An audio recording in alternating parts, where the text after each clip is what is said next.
ওরে আল্লাহ, ওগো তোমার এ কি হলো? তুমি ঠিক আছো গো? ও জান, মরবা না কিন্তু। তোমার মতো হ্যান্ডসাম ছেলে মরে গেলে দেশের অবিবাহিত মেয়েদের কি হবে? উফ জান, বলছেন কেন? পাগল নাকি? আগে একটু সাহায্য করেন।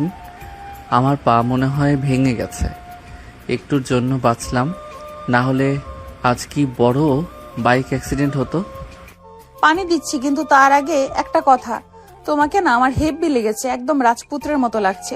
শোনো, তুমি কি আমাকে বিয়ে করবা? তোমার ওই বিপদে আমি পাশে আছি, সারা জীবন থাকতে চাই, বলো কবুল? আকাশ ব্যথার কথা বলে হা করে তাকিয়ে রইল। তার মনে হলো সে বাইক থেকে পড়ে মাথায় চোট পেয়েছে, তাই ভুল শুনছে।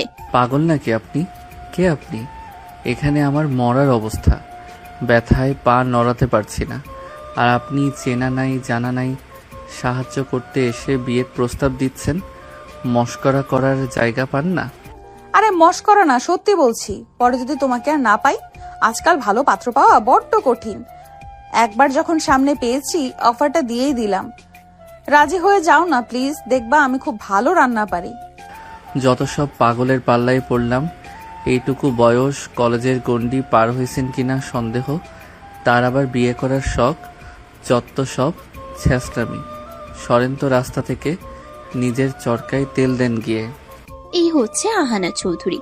কলেজে প্রথম বর্ষে পড়ে, কিন্তু তার ধ্যান জ্ঞান কেবল একটা জিনিসের উপর, সেটা হলো বিয়ে। পাড়ার ঘটক থেকে শুরু করে নিজের বড় বোন, এমনকি বান্ধবীর বড় ভাই, কাউকে সে ছাড়ে না বিয়ের কথা বলতে।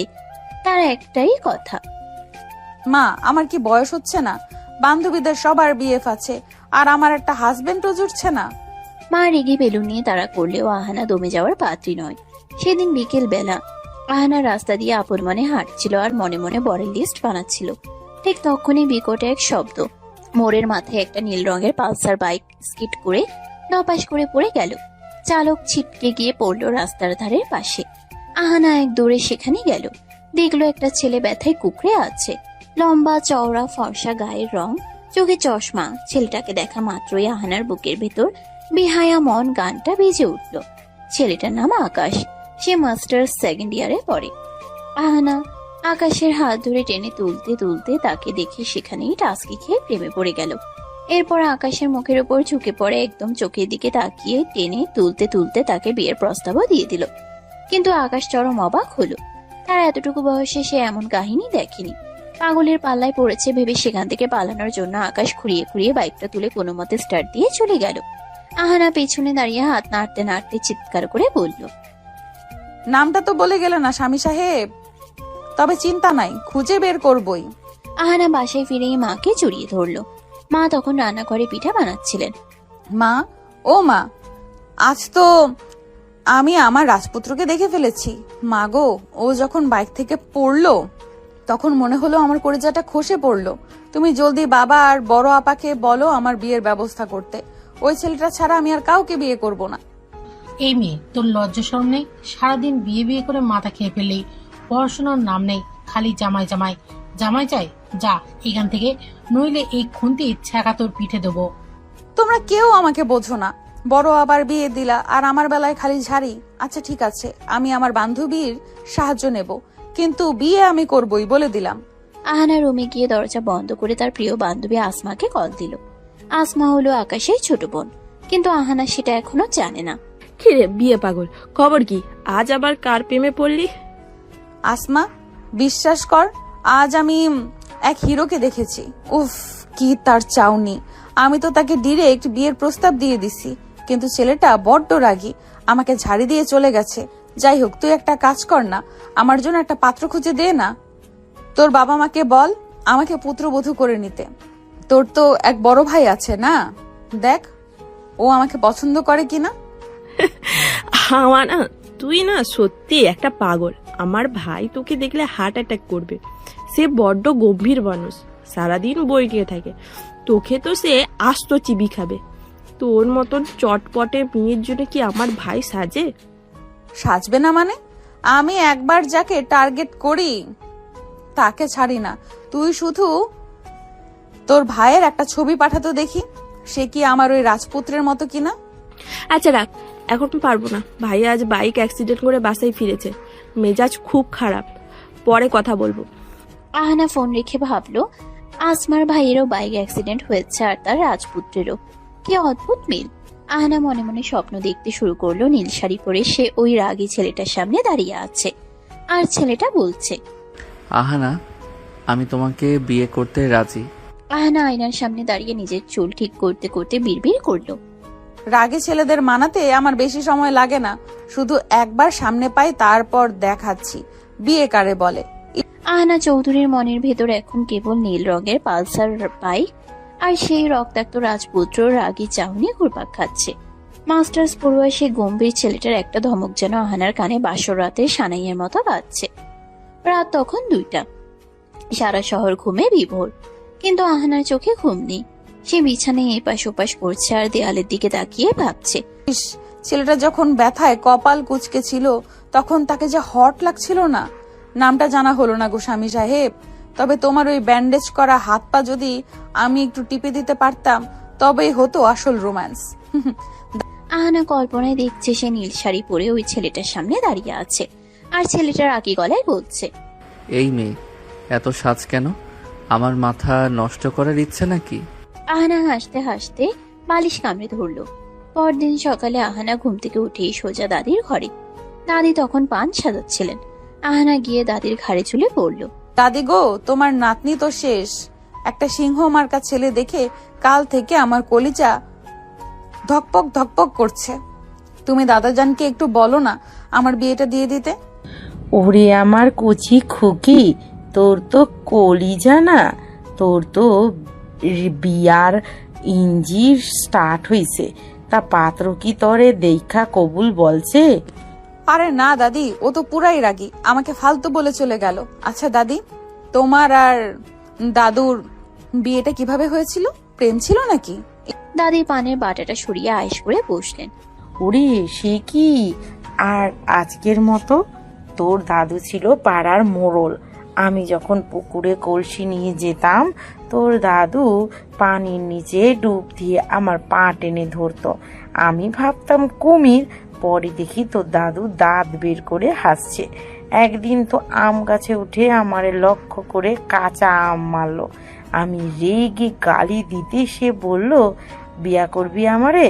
আমি বললাম, আগে গাছ থেকে নামো পাত্তর সাহেব। সেই থেকে শুরু। আহানা হেসে গড়াগড়ি খাচ্ছে। ইস দাদি, দাদু তো দেখি হেপি রোমান্টিক ছিল।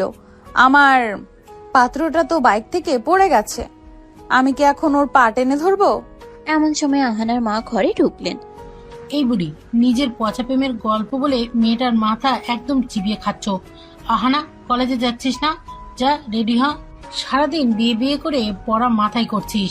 দাদি ফিস ফিস করে বললেন, যা দাদু, তোর মা দেখলে বকবে। কলেজ যা, পাত্তর খুঁজতে থাক। আহানা গান গাইতে গাইতে রুমে চলে গেল। আহানা আজ খুব সুন্দর করে সাজলো। চোখে গাঢ় কাজল, কপালে ছোট লাল টিপার, কাঁধে বইয়ের ব্যাগ। তারপর বাসা থেকে বের হলো। রিক্সার জন্য মোড়ে দাঁড়াতে একদল পাড়ার ছেলে তার দিকে তাকালো। আহানার সাথে সাথে ফুঁসে উঠল, এই যে মজনুর দল, এভাবে ড্যাব ড্যাব করে কি দেখছো? ইফটিজিং করছো নাকি? এক্ষুনি পুলিশ ডাকবো। তোমাদের মতো চ্যাংড়া ছেলেদের আমি বিয়ে করব না, আমার পাত্র ফিক্সড। ছেলেরা তো অবাক। কেউ কিছু বলার আগে আহানা মুখ ভেঙচিয়ে কটকট করে সামনের চায়ের দোকানের দিকে হাঁটা দিল। রফিক কাকু, এক কাপ কড়া লিকারের চা দাও তো, মাথাটা ধরেছে। কিরে বিয়ে পাগলি, তোর বাপ কি পাত্র ঠিক করছে নাকি এখনো পাড়া খুঁজে বেড়াস? কাকু, ওরা তো বোঝেই না আমার বিয়ের বয়স পার হয়ে যাচ্ছে, সবাই আমাকে পিচ্চি ভাবে। কাকু আহানাকে কাছে ডেকে কানে কানে একটা বুদ্ধি দিলেন। আহানা সেটা শুনে খিলখিল করে হেসে উঠল। কাকু, এই বুদ্ধিটা সেরা, এবার তো পাত্তর ধরা দেবেই। আহানা আসমাকে কল দিতে আসমা জানালো সে তার নতুন অডি গাড়ি নিয়ে আসছে আহানাকে নিতে। আসমার বাবা অনেক বড় লোক, তাই তার চাল চলনই আলাদা। গাড়ি এসে থামতেই রাজকীয় ভঙ্গিতে ভেতরে ঢুকলো। কি রে মহারানী, আজ তো তোকে একদম কোণের মতো লাগছে। রাস্তায় কি আবার কোনো সিংহ দেখেছিস? আর বলিস না, কালকে ওই অ্যাক্সিডেন্ট করা ছেলেটা আমার মাথায় ঢুকে গেছে। আচ্ছা আসমা, তোর ভাইয়া কি সত্যি খুব গম্ভীর? আরে ভাইয়া তো তিতা করলার চেয়েও বেশি গম্ভীর। তবে তুই যদি আমার ভাইয়ার সামনে যাস, সে নির্ঘাত বরখা পরে পালাবে। তোর মতন বিয়ে পাগলিকে সে দু চোখে দেখতে পারে না। আর এক জায়গায় থাকেও না। একবার সেই অ্যাক্সিডেন্ট করা ছেলে, আবার আমার ভাই। কি বলিস, নিজেও জানিস?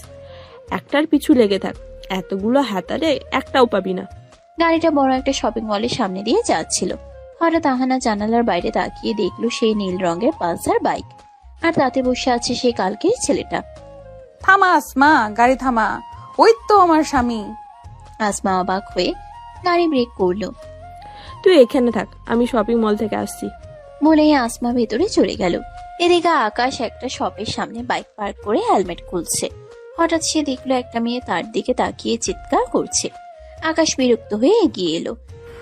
সমস্যা কি আপনার? শপিং মলের সামনে চিৎকার করছেন কেন? পাগল নাকি? আরে তুমি তুমি আজ নীল শার্ট পরেছো? ইস, তোমাকে যে কি সেক্সি লাগছে না। শোনো, তুমি কি আমাকে কালকের জন্য মাফ করবা, নাকি আজই কাজে অফিসে যাবা? ও মাই গড, আপনি কালকে সেই পিচ্ছি মেয়েটা, মাস্টার্স করা একটা ছেলেকে আপনি বিয়ে বিয়ে করে পাগল বানাচ্ছেন? আপনার লজ্জা বলতে কিছু নেই? আকাশের নজর হঠাৎ পাশে থাকা আসমার গাড়ি দিকে গেল। আরে, এটা তো আমাদের বাড়ির গাড়ি। আপনি এখানে কি করছেন? আপনি কি গাড়িটা চুরি করেছেন? ইস, লাল জামা দেখলেই কি দুলা ভাইর নাকি? আপনার মতো গাড়ি কি আর কারোর হতে পারে না? এটা আমার গাড়ি। তুমি কি ভাবছো আমি গরিব? বিয়ে করলে এই গাড়িতেই তোমাকে নিয়ে ঘুরবো। আকাশ কিছু বলতে যাবে, ঠিক তখনই তার ফোনে একটা কল এলো। সে বিরক্তিতে আহানার দিকে এক পলক তাকিয়ে গটগট করে চলে গেল। আহানা পিছনে তাকিয়ে দীর্ঘশ্বাস ফেললো। কিছুক্ষণ পর আসমা দুই হাতে দুটো বড় বড় আইসক্রিম নিয়ে ফিরে এলো। নেখা, অনেক গরম পড়েছে। কি রে, তোর মন খারাপ কেন? ওই রাজপুত্র কি আবার ধমক দিচ্ছে? চলে গেছে নাকি? হরে আসমা, ও তো আমাকে পাত্তাই দিচ্ছে না, আবার আমাকে পিচ্ছি বলল। আচ্ছা, মাস্টার্স পড়লে কি খুব বড় হয়ে যায়? তোর মতন বিয়ে পাগলকে কেউ পাত্তাও দেবে না। মেয়েরা নিজে বিয়ে করতে চাইলে কেউ দাম দেয় না, বুঝলি? ছেচরা ভাবে মেয়েদের পেছনে ঘুরবে ছেলেরা, মেয়েরা ছেলেদের পেছনে ঘুরে না। এখন মন দিয়ে পড়াশোনা কর, নইলে তো কপালে বিয়ে না, শুধু ঝাড়িই জুটবে। ধুর, তোর লেকচার তোর কাছে রাখ। কেউ ঘুরুক আর না ঘুরুক, আমি ঘুরবো। দুজন আইসক্রিম খেতে খেতে কলেজের দিকে রওনা হলো। আহানা জানালার বাইরে তাকিয়ে বিড়বিড় করলো। সবুর করো স্বামী সাহেব, আসমার গাড়ি দিয়ে তো তোমাকে ইমপ্রেস করলাম। এর পরের বার যখন দেখা হবে তখন সরাসরি কবুল বলাই ছাড়বো। কলেজের গেটে আসমার অডি গাড়িটা থামতেই আহানা রাজকীয় ভঙ্গিতে নামলো। তবে নামার সময় তার ওড়নাটা ব্যাগের চেইনে আটকে গেল। আহানা সেটা ছাড়ানোর নাম নেই, বরং আশেপাশে তাকিয়ে দেখলো কোনো হ্যান্ডসাম ছেলে তাকে উদ্ধার করতে আসে কিনা। কেউ এলো না দেখে সে নিজেই এক হ্যাচকাটানে ওড়নাটা ছাড়িয়ে গজগজ করতে করতে করিডোরে ঢুকলো। করিডোর দিয়ে হাঁটার সময় একদল সিনিয়র ভাই আড্ডা দিচ্ছিল। আহানা তাদের সামনে গিয়ে দাঁড়িয়ে বলল, ভাইয়া শোনেন, আপনার যে এই যে প্রতিদিন এখানে দাঁড়িয়ে দাঁত বের করে হাসেন, আপনাদের কি কোনো কাজ নেই? পড়াশোনা শেষ করে একটা চাকরি জোগাড় করেন, তারপরে বিয়ে করে সংসারী হন। বেকার ছেলেদের দিকে তাকাইলে ইদানিং আমার বড্ড মায়া লাগে। ছেলেরা তো আকাশ থেকে পড়লো। কলেজের পিয়ন থেকে প্রিন্সিপাল সবাই জানে এই মেয়েটা হলো অফিসিয়াল বিয়ে পাগলি। কেউ তাকে কিছু বলে না, পাচ্ছে আবার তাকিয়ে বিয়ের প্রস্তাব দিয়ে বসে। ক্লাসে গিয়ে আহানা আসমার পাশে বসে ফিসফিস করে বলল, কিরে আসমা, তোর ভাইয়ের পা কেমন আছে? কাল তো বেটা বড্ড ঝাড়ি দিল আমাকে। আচ্ছা, তোর ভাই কি তোর মতোই ফর্সা নাকি একটু কালো? আরে না, ভাইয়া তো মাশাআল্লাহ অনেক সুন্দর, তবে তোর জন্য না রে আহানা। তুই যারে রাস্তায় দেখেছিস ওই বাইক কলার পিছেই থাক। আমার ভাইয়া তোকে দেখলে জ্যান্ত পুঁতে ফেলবে, সে বড্ড গম্ভীর। আহানা মুখ ভেঙচিয়ে বলল, গম্ভীর ছেলেদের হাসাতে আমার 2 মিনিট লাগে। তুই শুধু একবার তোর বাসায় দাওয়াত দে আমাকে। খেয়ে আর কাজ নেই আমার। কলেজ থেকে ফিরে আহানের মেজাজ চরম তুঙ্গে। পথে আসার সময় সে দেখেছে পাড়ার পিচ্চি মিনা, যে কিনা তার চেয়ে বয়সে ছোট, তার বিয়ে ঠিক হয়ে গেছে। অথচ আহানা এত সুন্দরী হয়ে এখনো সিঙ্গেল। এই দুঃখে সে সোজা স্টোররুমে গিয়ে একটা মরিচা ধরা পুরনো করাত খুঁজে বের করলো। অবশ্যই এই বুদ্ধি সেই দোকানি চাওয়ালা কাকুই দিয়েছে তাকে। আহানা তার নিজের ঘরে ঢুকে ভেতর থেকে দরজাটা শক্ত করে লক করে দিল। কিছুক্ষণ পর ঘর থেকে এক অদ্ভুত শব্দ আসতে শুরু করলো। করাতের শব্দ, ঘ্যাস ঘ্যাস ঘ্যাস ঘ্যাস। ড্রয়িং রুমে বসে আহানার বাবা পত্রিকা পড়ছিলেন আর মা চা খাচ্ছিলেন। হঠাৎ শব্দটা শুনে বাবা চমকে উঠলেন। গিন্নি, ঘরে কি ইঁদুর ঢুকেছে নাকি? ফার্নিচার কাটার শব্দ আসছে কোথা থেকে? ওরে আল্লাহ, আহানা তো ঘরে, ও আবার কি সর্বনাশ কাণ্ড করেছে।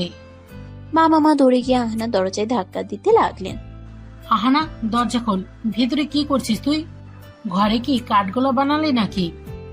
আহানা ভেতর থেকে চিবিয়ে চিবিয়ে বলল। ডিস্টার্ব করবে না, আমি এক অতি গুরুত্বপূর্ণ ইঞ্জিনিয়ারিং কাজ করছি। বিয়ের ব্যবস্থা তো করলেই না, এখন আমাকেই সব সামলাতে হচ্ছে। বাবা ভয় পেয়ে ডুপ্লিকেট চাবি দিয়ে দরজা খুলতেই দুজনের পিলে চমকে উঠল। আহানা মেঝের উপর বসে তার বিশাল ডাবল বেড সেগুন কাঠের খাটের একদিকের পায়া করাত দিয়ে প্রায় অর্ধেক কেটে ফেলেছে। খাটটা একদিকে হেলে গেছে। বাবা মাথায় হাত দিয়ে বলে, এ কি সর্বনাশ! আমার লাখ টাকার খাটটা তুই কাটছিস কেন? পাগল হয়ে গেছিস নাকি? পাগল হব না তো কি হব? এত বড় খাটে কি মানুষ একা ঘুমাতে পারে? একা শুলে আমার ভয় লাগে।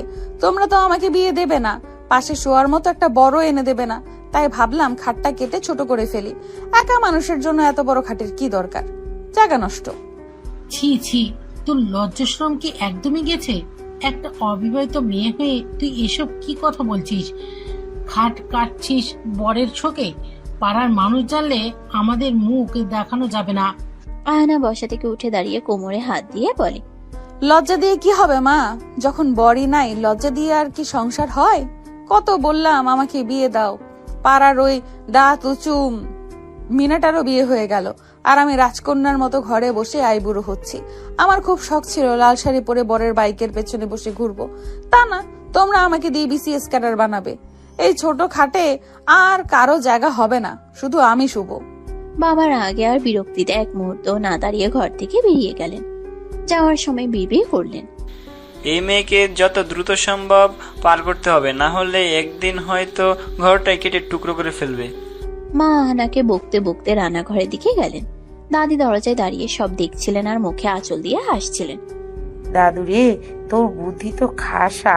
খাট ছোট করলে তোর মা বাপের টনক নড়বে। তবে করাতটা রেখে দে, পরের বার বিয়ের পিড়ি বানাতে কাজে লাগবে। দাদি গো, একমাত্র তুমি আমার মনের কথা বোঝো। আচ্ছা দাদি, ওই যে বাইকওয়ালা পাত্তরটা, ও কি আমাকে ভুলেই যাবে? আর আমি কি কাল আসমার বাসায় যাব? আসমার ভাইয়াকে পটিয়ে যদি ওর কোনো খবর পাওয়া যায়? আসমার ভাই ওর খবর দেবে কি করে? আরে আসমার ভাইও বাইকার, বাইকাররা তো বাইকারদের খবর জানবেই। বেশি সাজিস না, আসমার ভাই যদি আবার তোকে পছন্দ করে ফেলে, তবে তো ওই বাইকওয়ালা পাত্তরের কি হবে? ধুর দাদি, আসমার ভাই নিশ্চয়ই ওর মতো বলদি হবে। আমার তো চাই ওই বাইকার সিংহকে। কাল আসমার বাসায় গিয়েই খবর বের করব। বিকেলে আহানা আবার তার ছাদে গিয়ে দাঁড়ালো। তার মাথায় এখন নতুন বুদ্ধি। সে জানে আসমার বাড়িতে গেলে নিশ্চয়ই আসমার বড় ভাইয়ের সাথে দেখা হবে, যদিও সে জানে না এই বড় ভাই তার স্বপ্নের বাইকওয়ালা আকাশ। আহানা আসমাকে ফোন দিল। কিরে আসমা, কালকে দাওয়াত কিন্তু পাক্কা, আমি আসছি। আয় বাবা আয়, তবে আমার ভাইয়া কিন্তু বাসায়, একটু সাবধানে থাকিস, ও খুব বদমেজাজি। আরে সমস্যা নেই, তোর ভাইয়াকে আমি আমার আলু ভর্তার গল্প শোনাবো, দেখবি ও আমাকে বোন হিসেবে খুব পছন্দ করবে। তারপর আমি ওকে দিয়ে ওই বাইকওয়ালা ছেলেটার খোঁজ বের করব। সিরিয়াসলি? আলু ভর্তা? তুই পাগল নাকি? আহানা ফোন রেখে আকাশের কথা ভাবতে ভাবতে আয়নার সামনে গিয়ে দাঁড়িয়ে নিজের গাল টিপে বলল, স্বামী সাহেব, কাল আসমার বাসায় যাচ্ছি, দেখি আপনাকে না পেয়ে আপনার বন্ধুর বা ভাইয়ের কোনো ক্লু পাই কিনা। আপনাকে আমি বিয়ের পিড়িতে বসাবই ইনশাল্লাহ। আহানা জানতো না সে কাল যার বাড়িতে যাচ্ছে সেখানেই তার অ্যাক্সিডেন্ট করা পাওর ব্যান্ডেজ বেঁধে বসে আছে, তার জন্য এক বালতি ঝাড়ি নিয়ে। পরদিন আজকের সকালটা আহানার কাছে অন্যরকম। আকাশটা যেন একটু বেশি নীল, আর বাতাসের গন্ধে কেমন যেন বাসর ঘরে রজনীগন্ধার ঘ্রাণ পাওয়া যাচ্ছে। আহানা আজ ভোর 5টায় ঘুম থেকে উঠেছে। উদ্দেশ্য একটাই, বান্ধবী আসমার বাসায় যাওয়া।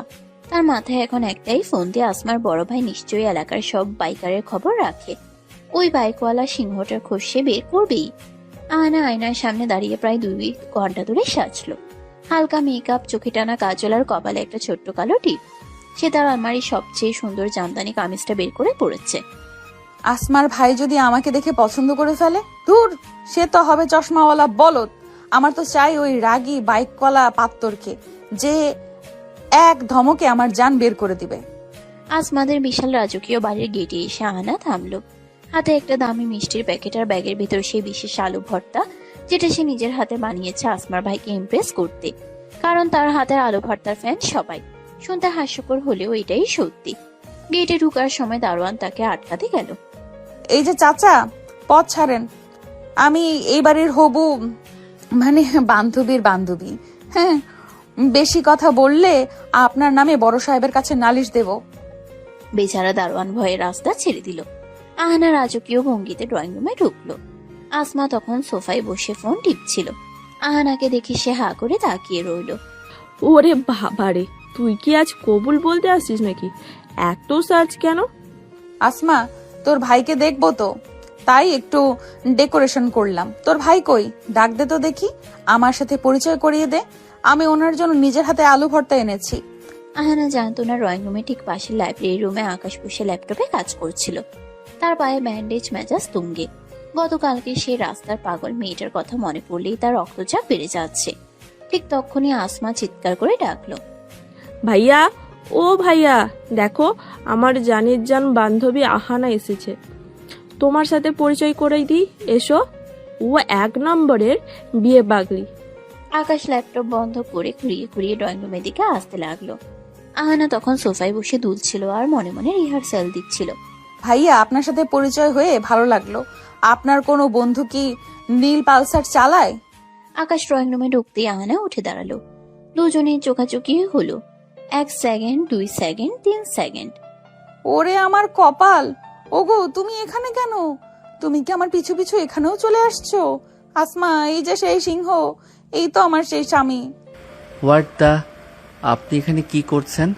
আসমা, এই পাগল মেয়েটা কি তোর বান্ধবী? ও মাই গড, আমার কপাল তো একদম পোড়া। আহানা খুশিতে আত্মহারা হয়ে আকাশের দিকে 1 কদম এগিয়ে গেল। আসমা, এই তোর ভাই? ওরে আল্লাহ, এ তো দেখি মেঘনা চাইতেই বৃষ্টি। আমি যাকে খুঁজতেছি সে তো তোর ঘরে ব্যান্ডেজ বেঁধে বসে আছে। ওগো স্বামী সাহেব, তুমি কাল বললে না কেন যে তুমি আসমার ভাই? আমি তো কালই তোমার সাথে চলে আসতাম। Stop it, just shut up. Asma, তুই এই মেয়েকে এখনই বিদায় কর। পরশু রাস্তায় আমাকে অ্যাক্সিডেন্ট অবস্থায় পেয়ে বিয়ের প্রস্তাব দিচ্ছে। গতকাল শপিং মলের সামনে টিচ করেছে, আজ বাসায় এসে হাজির। তাই তো বলি, গাড়িটা চেনা চেনা কেন লেগেছে? তুই কি কোনো মানসিক হাসপাতাল থেকে একে ধরে আনছিস? ভাইয়া, তুই কি এই আহানার কথাই বলেছিলি যে রাস্তায় তোকে ছেঁচড়ামি করেছে? ওরে আল্লাহ, আমি তো জানতামই না তোরা অলরেডি পরিচিতি। আহানা মোটেও দমে যাওয়ার পাত্রী নয়। সে তার ব্যাগের ভিতর থেকে বাটি বের করে আকাশের সামনে ধরলো। ওগো, রাগ করো না তো। এই দেখো, তোমার জন্য নিজের হাতে আলু ভর্তা বানিয়ে আনছি, খাও তো দেখি। খেলে দেখবা মাথা একদম ঠান্ডা হয়ে গেছে। রাগলে তোমাকে একদম কার্টুনের মতো লাগে, কিন্তু এখন মনে হচ্ছে তুমি আমার সত্যিকারের বরের মতো রাগ করছো। কি চাওনি? উফ, আমি তো ফিদা। আকাশ বাটিটা একপাশে সরিয়ে দিয়ে বলল, আপনার আলু ভর্তা আপনি খান। আপনি কি জানেন আমি মাস্টার্স ফাইনাল ইয়ারের স্টুডেন্ট? আপনার মতো এইটুকু বাচ্চা মেয়েকে আমি বিয়ে করব? পড়াশোনা করেন গিয়ে, পুতুল খেলেন, যত সব। বাচ্চা মানে কি? ফার্স্ট ইয়ারে পড়ি, ভোটার আইডি কার্ড আছে আমার, আর বিয়ের বয়সও হয়েছে বলেই তো ঘাট কেটে ছোট করছি কাল। তুমি রাজি না হলে আমি তোমার এই ড্রয়িং রুমের সোফাও কেটে অর্ধেক করে দেব। আমি নাছর বান্দা। আকাশ ললাটে হাত দিয়ে সোফায় ধপ করে বসে পড়ল। তার পায়ের ব্যথার চেয়ে এখন মাথার ব্যথা বেশি হচ্ছে। আসমা, একে নিয়ে যা এখান থেকে, না হলে আমি আজই বাসা ছেড়ে পালাবো। পালাবা কোথায়? আসমার বিয়ে হবে, তখন তো আমাকে বারবার আসতেই হবে। আর তুমি যেখানেই যাও আমি নীল শাড়ি পরে তোমার পিছে পিছে ঘুরবো, তোমার চশমার কাজ ঝাপসা করে দেব আমার ভালোবাসা দিয়ে। আহানা হঠাৎ আকাশের খুব কাছে গিয়ে ফিসফিস করে বলল, শোনো সাহেব, তুমি যতই বকা দাও, তোমার ওই রাগী চোখের মায়া আমি একবার ধরে ফেলেছি। তুমি আমাকে পাগল বলছো তো? ঠিক আছে, তোমার প্রেমে পাগল হয়ে আমি এ বাড়িতে বউ হয়েই ঢুকবো, তখন দেখবো তুমি বাইক নিয়ে কই পালাও। আকাশ আহানার চোখের দিকে তাকাতেই দেখলো সেখানে এক অদ্ভুত জেদ আর মায়া। মেয়েটা আসলেও পাগল, কিন্তু তার এই বেহায়া সাহস আকাশের ভেতরটা নাড়িয়ে দিল। বিয়ের শখ মিটিয়ে দেব আমি আপনার। কাল থেকে আমাদের বাড়িতে পা দিলে কিন্তু পুলিশ ডাকবো। ডাকো, পুলিশ এসে দেখবে আমরা বর বউ ঝগড়া করছি, তারা আমাদের কাজী অফিসে নিয়ে গিয়ে উল্টো বিয়ে দিয়ে দিবে। কাকু আমাকে এই বুদ্ধিই দিছে। আকাশ আর সহ্য করতে না পেরে ল্যাংড়াতে নিজের রুমে গিয়ে সজোরে দরজা বন্ধ করে দিল। আহানা ড্রয়িং রুমে দাঁড়িয়ে বিজয়ের হাসি হাসলো। আসমা, তোর ভাই তো দেখি আমার প্রেমের জালে অলরেডি আটকে গেছে। দেখলি কেমন লজ্জা পেয়ে পালালো? ওটা লজ্জা না রে পাগলি, ওটা ছিল জীবন বাঁচানোর তাগিদ। তুই সত্যি পারিসও আহানা। আহানা আজ পাশে ফেরার পথে রাস্তায় নাচতে নাচতে ফিরল। তার নীল পালসারওয়ালা স্বামী এখন তার চোখের সামনে। সে বিড়বিড় করে বলল, সবুর করো আকাশ সাহেব, বিয়ের পিড়ি রেডি করো, অহনা চৌধুরী আসছে তোমার গলার হার হতে। আকাশ আজকাল বাসে ফিরলেই আগে জানালা দরজা চেক করে। তার মনে হয় ওই পাগল মেয়েটা হয়তো ভেন্টিলেটর দিয়েও ঢুকে পড়তে পারে। মাস্টার্স ফাইনাল ইয়ারে থিসিস নিয়ে এসে ব্যস্ত, কিন্তু তার কপালে চিন্তার ভাঁজ ফেলেছে কলেজের ফার্স্ট ইয়ারের এক পিচ্চি। সেদিন রাত তখন 12:30। আকাশে একফালি চাঁদ হাসছে। আকাশ তার রুমে বসে ল্যাপটপে কাজ করছিল। হঠাৎ খসখস শব্দ শুনে সে জানালার দিকে তাকালো। দেখলো একটা হাত গ্রিল ধরে ওঠার চেষ্টা করছে। আকাশ চমকে উঠে জানালার কাছে যেতেই দেখলো আহানা, দুই বিনুনি করা, পরনে কামিজ আর পিঠে একটা ছোট ব্যাগ। সে পাইপ বেয়ে কার্নিশ দিয়ে আকাশের দোতলা রুমে উঠে এসেছে। আকাশ আতঙ্কে চিৎকার করে উঠতে গিয়েও গলা চেপে ধরে। ওরে বাবারে, আপনি এখানে কি করছেন? মরে যাবেন তো, নিচে নামেন বলছি। আহানা হাঁপাতে হাঁপাতে জানালার গ্রিল দিয়ে ভিতরে পা গড়িয়ে বলে, ওগো, মরলে তো তোমার কোলেই মরবো, নামবো কেন? আসমা তো ঘুমাচ্ছে, তাই পাইপ বেয়ে চলে আসলাম। তোমার ওই ব্যান্ডেজ করা পাটা কি আজ খুব ব্যথা করছে? আমি একটু মালিশ করে দিই। আহানা এক ঝটকায় রুমের ভিতর ঢুকে পড়লো। আকাশ তো ভয় নীল হয়ে গেছে। আব্বু আম্মু দেখলে আস্তার পিঠের চামড়া থাকবে না। আপনি কি আস্ত একটা ডাকাত? একটা অবিবাহিত ছেলের রুমে এভাবে মাঝরাতে ঢুকে পড়লেন? মান ইজ্জত সব শেষ করে দিবেন আমার। ইজ্জত দিয়ে কি করবা? স্বামী স্ত্রীর মধ্যে আবার ইজ্জত কিসের? তুমি তো কবুল বললেই সব হালাল হয়ে যাবে। ঠিক তখনই বাইরে আসমার মায়ের গলার আওয়াজ পাওয়া গেল। আকাশ, তুই কার সাথে কথা বলছিস বাবা? আকাশের হার্টবিট তখন 140। সে পাগলের মতো আহানাকে দেখলো। আলমারি না খাট, শেষ পর্যন্ত সে আহানাকে হ্যাচকা টান দিয়ে তার বিশাল কম্বলের নিচে ঢুকিয়ে দিল। আহানা কম্বলের ভেতর থেকে ফিসফিস করে, ওরে আল্লাহ, তুমি তো হেভি রোমান্টিক। বিয়ের আগে এক কম্বলের নিচে, আমি তো শেষ। চুপ করেন একদম। শব্দ করলে আমি আপনাকে জানালা দিয়ে ধাক্কা দিয়ে ফেলে দেব। মা রুমে ঢুকে আকাশকে একটু অস্থির দেখে কপালে হাত দিলেন। আকাশ তখন বিছানায় আহানার উপর একরকম আড়াল হয়ে বসে আছে, যাতে নিঃশ্বাস নেওয়ার শব্দও না বোঝা যায়। অনিচ্ছাকৃতভাবে আহানার গায়ের বুনো ফুলের ঘ্রাণ আকাশের নাকে লাগলো। আহানা তখন কম্বলের ভেতরে আকাশের পায়ে সুড়সুড়ি দিচ্ছে। আকাশ যন্ত্রণায় মুখ টিপে বসে রইল। মা চলে যেতেই আকাশ কম্বল সরিয়ে আহানাকে টেনে তুলল। বের হন, এখনই বের হন। পিচ্ছি একটা মেয়ে, বিয়ে পাগল কোথাকার। লজ্জা বলতে কিছু নাই আপনার? কাল থেকে কলেজে আপনাকে দেখলে আমি পুলিশ ডাকবো। আহানা হাসতে হাসতে জানলার দিকে গিয়ে বলে, বকা দিলেও তো আমাকে আগলে রাখলে, এইটাই তো ভালোবাসা স্বামী সাহেব। আসছি, টাটা। পরদিন কলেজে আহানা নতুন কাণ্ড করলো। সে আকাশের ডিপার্টমেন্টের সামনে গিয়ে দাঁড়িয়ে রইল। আকাশ যখন তার বন্ধুদের সাথে বের হচ্ছে, আহানা উচ্চস্বরে চিৎকার শুরু করলো, এই যে আমার হ্যান্ডসাম পাত্তর যাচ্ছে। আকাশ, আজ দুপুরে আমার সাথে টিফিন করবা না? তোমার জন্য তিতা করল্লা ভাজি আনছি, একদম তোমার মেজাজের মতো। আকাশের বন্ধুরা তো হাসতে হাসতে শেষ।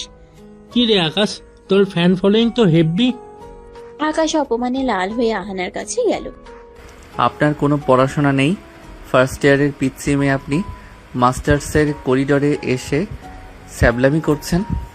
লজ্জা লাগে না আপনার? লজ্জা তো বরের সামনে পেতে হয়, সবার সামনে না। আর আমি তো ইফটিজিং থেকে তোমাকে বাঁচাচ্ছি।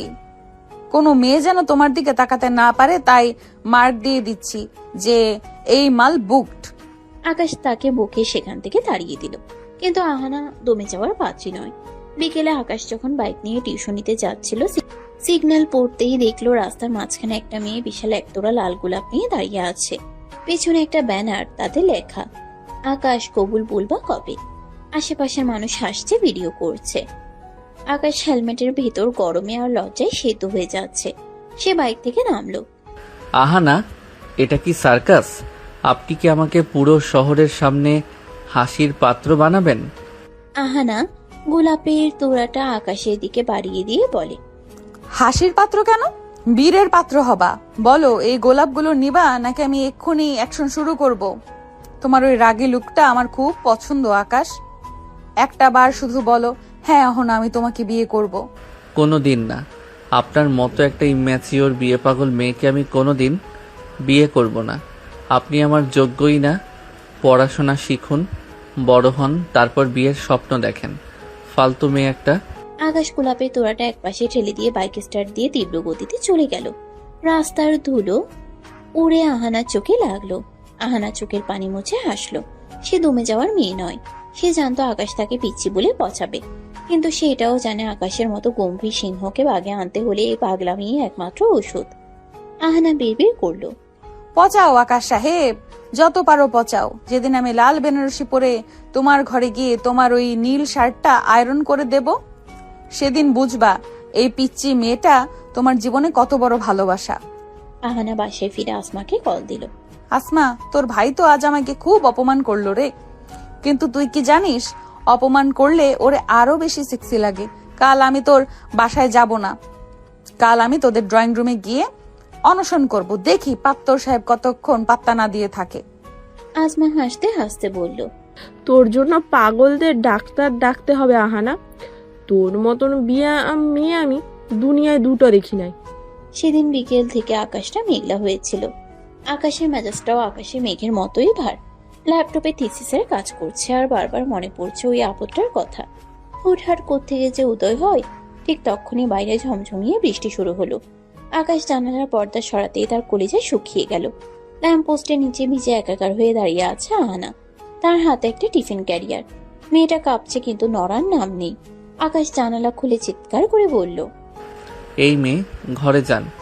নিউমোনিয়া হয়ে মরে যাবেন তো। ভিজছেন কেন? আহানা বৃষ্টির শব্দে গলা চড়িয়ে বলে, কবুল না বলা পর্যন্ত সরবো না। এ দেখো, তোমার জন্য তোমার প্রিয় খিচুড়ি রান্না করে আনছি। তুমি জানলা দিয়ে হাত বাড়াও, আমি পাইপ দিয়ে তুলে দিচ্ছি। আকাশ বিরক্ত হয়ে জানালা বন্ধ করে দিল, কিন্তু 10 মিনিট পর দেখলো শব্দ আসছে খস খস খস খস। আহানা আবার সেই পাইপ বেয়ে কার্নিশে ওঠার চেষ্টা করছে, কিন্তু এবার বৃষ্টিতে পাইপ পিচ্ছিল। আকাশের হার্টবিট বেড়ে গেল। সে জানালা খোলার আগেই দেখলো আহানা নিয়ন্ত্রণ হারিয়ে সোজা নিচে পড়ে গেল। একটা বিকট চিৎকার, আর তারপর সব চুপ। আকাশ পাগলের মতো নিচে দৌড়ে গেল। দেখলো আহানা ড্রেনের পাশে কাদামাখা অবস্থায় পড়ে আছে। তার বাম পাটা অদ্ভুতভাবে বেঁকে গেছে। আকাশ আহানাকে কোলে তুলে নিয়ে বলে, পাগল? আপনি কি আস্ত একটা পাগল? কেন এসব সার্কাস করেন? আহানার ব্যথায় মুখ নীল হয়ে গেছে, কিন্তু সে হাসছে। ওগো স্বামী সাহেব, কোলে তো নিলা, এবার কি ডিরেক্ট বাসর ঘরে নিয়ে যাবা? উফ, পাটা মনে হয় ডিসকানেক্টেড হয়ে গেছে। আকাশ তাকে ধমক দিয়ে গাড়ি করে বাসায় পাঠিয়ে দিল। বাসার সবাই তখন তারা সবই বুঝলো। লজ্জায় চুপও হয়ে গেল। এরপর আকাশ চলে গেল, কিন্তু আহানার জেদ কমলো না। 3 দিন পর আহানা বাসায় বসে থাকতে থাকতে অস্থির হয়ে গেছে। তার বাম পায়ে প্লাস্টার, হাতে একটা লাঠি। মা বাবা বকাঝকা করে ক্লান্ত। দাদি পাশে বসে শুধু হাসেন। আহানা হঠাৎ লাঠিতে ভর দিয়ে খুঁড়িয়ে খুঁড়িয়ে বাসা থেকে বেরিয়ে পড়ল। গন্তব্য পাড়ার বিখ্যাত ঘটক কানা কুদ্দুস চাচার ঘর। কুদ্দুস চাচা পান চিবোচ্ছিলেন। আহানাকে এই অবস্থায় দেখে তিনি চমকে উঠলেন। কিরে মা জননী, অ্যাক্সিডেন্ট করলি নাকি? এক খরা পান নিয়ে বিয়ার পাত্র খুঁজতে আসছিস? চাচা, পাত্তর খোঁজা লাগবে না, পাত্তর ফিক্সড। নাম আকাশ, আসমার বড় ভাই, মাস্টার্সে পড়ে। আপনি শুধু কাল ওদের বাসায় গিয়ে আমার বিয়ার পয়গাম দিয়ে আসবেন। বলবেন আপনার নাতি পঙ্গু হয়ে গেছে ভালোবাসায়, এখন ও যদি বিয়ে না করে তবে খুনের মামলা দিব। আরে মা, পাত্র তো হিংসা মার্কা। তোর এই ভাঙা পা দেখে কি কবুল বলবো? লোকে তো ভাববো বিয়ার আগে তুই মারামারি করছিস। চাচা, আপনি শুধু গিয়ে বলবেন অহনা রাজি। ও যদি না বলে তবে ওর বাইকের চাকা আমি পাংচার করে দেব। আপনি 500 টাকা রাখেন, কালই যাবেন, মিষ্টির প্যাকেট আমি পাঠিয়ে দিব।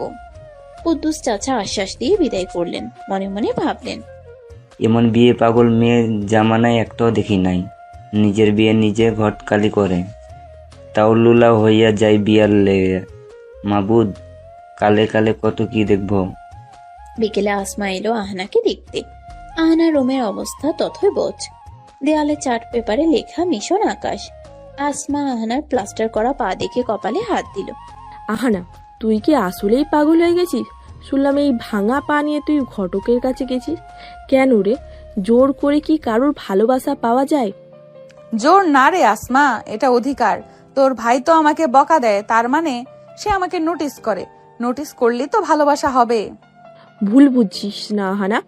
ভাইয়া কাল রাতে আমাকে পরিষ্কার বলে দিয়েছে, তোর ওই বান্ধবী যদি আর আমাদের ছায়াও মারায় তবে আমি বাসা ছেড়ে হোস্টেলে চলে যাব। সে তোকে ঘৃণা করে না ঠিকই, কিন্তু সে তোকে পছন্দও করে না। তুই বাচ্চা মানুষ, ও মাস্টার শেষ করেছে, তোদের কোনো মিল নেই। তুই ওকে ভুলে জানা প্লিজ। কেন নিজেকে এভাবে ছোট করছিস? আহানার চোখের কোণে এক ফোঁটা পানি জমলো। ভুলে যাব? যাকে একবার স্বামী মেনে ঘাট কেটে ছোট করেছি তাকে ভুলে যাব? আসমা, তোর ভাই যদি আমাকে রিজেক্ট করে তবে আমি আমরণ অনশন করব, কিন্তু তাকে আমি ছাড়ছি না। দেখিস, এই ঘোড়া পা নিয়েই আমি একদিন তোদের বাড়িতে আলতা মাখিয়ে ঢুকবো। আসমা আর কিছু বলতে পারলো না। সে বুঝলো আহানার এই পাগলামে এখন আর হাসি পর্যায়ে নেই, এটা একরকম নেশা হয়ে গেছে। আসমা চলে যাওয়ার পর আহানা লাঠিটা হাতে নিয়ে আয়নার সামনে দাঁড়ালো। নিজের ফ্যাকাশে মুখটা দেখে সে বিড়বিড় করলো, আকাশ সাহেব, আসমা বলছে তুমি আমাকে পছন্দ করো না। ঠিক আছে, পছন্দ করার দরকার নেই, তুমি শুধু আমাকে বিয়ে করো, তারপর দেখবা এই পিচ্চি মেয়েটা কিভাবে তোমার জীবনের অক্সিজেন হয়ে যায়। খোড়া পা নিয়ে যদি তোমার কার্নিশে উঠতে পারি তবে এই জীবন নিয়ে তোমার হৃদয়েও জায়গা করে নেব। কাল ঘটক চাচা যাক, তারপর দেখি তোমার তেজ কত। আহানা বিছানায় শুয়ে পড়ল। ব্যথায় পা টনটন করছে, কিন্তু মনের কোণে আকাশের সেই রাগী চাহনিটা ভেসে উঠতেই সে সব ব্যথা ভুলে গেল। কিন্তু সে জানতো না কাল কুদ্দুস ঘটক যখন আকাশের বাবার সামনে বিয়ের প্রস্তাব দেবে তখন এক বিশাল ঝড় উঠতে যাচ্ছে চৌধুরী বাড়িতে। সেদিন রাতটা ছিল আহানার জন্য এক অগ্নি পরীক্ষা। দেয়াল টপকে আকাশের রুমে ঢোকার সময় যে পাটা মস্কে গিয়েছিল সেটা এখন রীতিমতো ফুলে ঢোল। ডাক্তার এসে প্লাস্টার করে দিয়ে গেছে আর কড়া নির্দেশ দিয়েছে, 1 মাস বিছানা থেকে নড়া যাবে না। কিন্তু আহানা কি আর ঘরে বসে থাকার মেয়ে? তার মাথায় তখন ঘুরছে অন্য চিন্তা। আহানা বিছানায় শুয়ে ফিসফিস করে দাদিকে বলল, দাদি গো, পা ভাঙছে তো কি হয়েছে, মন তো আর ভাঙে নাই। তুমি শুধু চুপি চুপি কানা কুদ্দুস ঘটককে আমার রুমে পাঠিয়ে দাও। পাত্তর হাতছাড়া হয়ে যাচ্ছে আর আমি ঘরে বসে আঙুল চুষবো। দাদি প্রথমে ভয় পেলেও নাতনির কান্নাকাটি দেখে শেষ পর্যন্ত ঘটককে খবর দিলেন। কুদ্দুস ঘটক ঘরে ঢুকতে আহানা লাঠি টুকটুক করে উঠে বসলো।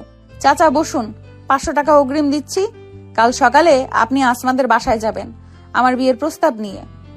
ওরে মা জননী, এই ভাঙা পানিয়া বিয়ার শখ জাগলো। বলতে এলাক একবার, দেরি হয় না আর। আর পাত্তর তো শুনছি মাস্টার্স পাস, অনেক বড় ঘরের ছেলে। তোর এই অবস্থা দেখলে সে কি কবুল বলবো? চাচা, আপনি শুধু গিয়ে বলবেন মেয়ে পঙ্গু হয়ে গেছে ওর প্রেমে, এখন ও যদি বিয়ে না করে তবে আমি বিষ খাবো। আর বলবেন অহনা খুব ভালো আলু ভর্তা বানাতে পারে আর সারাদিন ওকে বিনোদন দেবে। যান চাচা, কালই যাবেন। ঘটক চাচা দোটানে থাকলেও টাকার লোভে রাজি হয়ে গেলেন। সকালেই টাকা পেল আবার এখন। মনে মনে ভাবলেন এই মেয়েকে পাগলা গারোতে না পাঠিয়ে পাত্তরের গলায় ঝুলালে পাত্তরের জীবন তো তেজপাতা হয়ে যাবে। পরদিন সকালে আসমাদের ড্রয়িং রুমে বিশাল ঝড় উঠল। আকাশ তখন নাস্তা করছিল আর তার বাবা পত্রিকা পড়ছিলেন। কুদ্দুস ঘটক কাছামাছি হয়ে ভিতরে ঢুকলেন। আরে কুদ্দুস, এত সকালে কি মনে করে? কার বিয়ের খবর আনলে? বড় সাহেব, খবরটা একটু অন্যরকম। পাড়ার আহানা মেয়েটা আছে না, ওই যে আসমার বান্ধবী, ও তো আপনার ছেলেকে এক নজর দেখেই ফিদা। মেয়েটা এখন পা ভেঙে বিছানায় পড়ে আছে শুধু আপনার ছেলের বিরহে। ও চায় আপনার ছেলের সাথে ওর বিয়ে হোক। আকাশের বাবার হাত থেকে চায়ের কাপটা টেবিলে পড়ে গেল।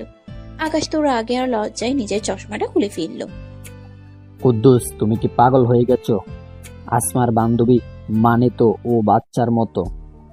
আমার বড় ছেলে মাস্টার্স শেষ করেছে আর তার জন্য ওই বিয়ে পাগল মেয়ের প্রস্তাব আনলে? ও তো আস্ত একটা বেয়াদব। কাল রাস্তায় নাকি আকাশকে বিরক্ত করেছে। খবরদার কুদ্দুস, এই প্রস্তাব নিয়ে আর কোনোদিন এই চৌকাটে পা রাখবে না। আমাদের মান সম্মান কি একদম সস্তা? আকাশের বাবা রেগে ঘর থেকে বেরিয়ে গেলেন। আকাশ তখন রাগে কাঁপতে কাঁপতে আসমাকে ডাকলো। আসমা, তোর ওই বান্ধবীকে বলে দিস, ও যদি আর কোনো দিন আমাদের নাম মুখে নেয় তবে আমি ওর নামে থানায় জিডি করব। এইটুকু মেয়ে, পড়াশোনার নাম নাই, সারাদিন বিয়ে বিয়ে করে নাটক করছে। ছি। বিকেলে আসমা এলো আহানাকে দেখতে। আহানা রুমে ঢুকে সে দেখলো আহানা ভাঙা পা নিয়ে ডায়েরিতে আকাশের নাম লিখছে। আসমা দীর্ঘশ্বাস ফেলে পাশে বসলো। আহানা, তুই কি আসলেই পাগল হয়েছিস? তুই ঘটক পাঠিয়েছিস আমাদের বাসায় কেন রে? জোর করে কি কারোর ভালোবাসা পাওয়া যায়? জোর না রে আসমা, আমি ওকে ভালোবাসি, তা ওনারা রাজি হয়েছে।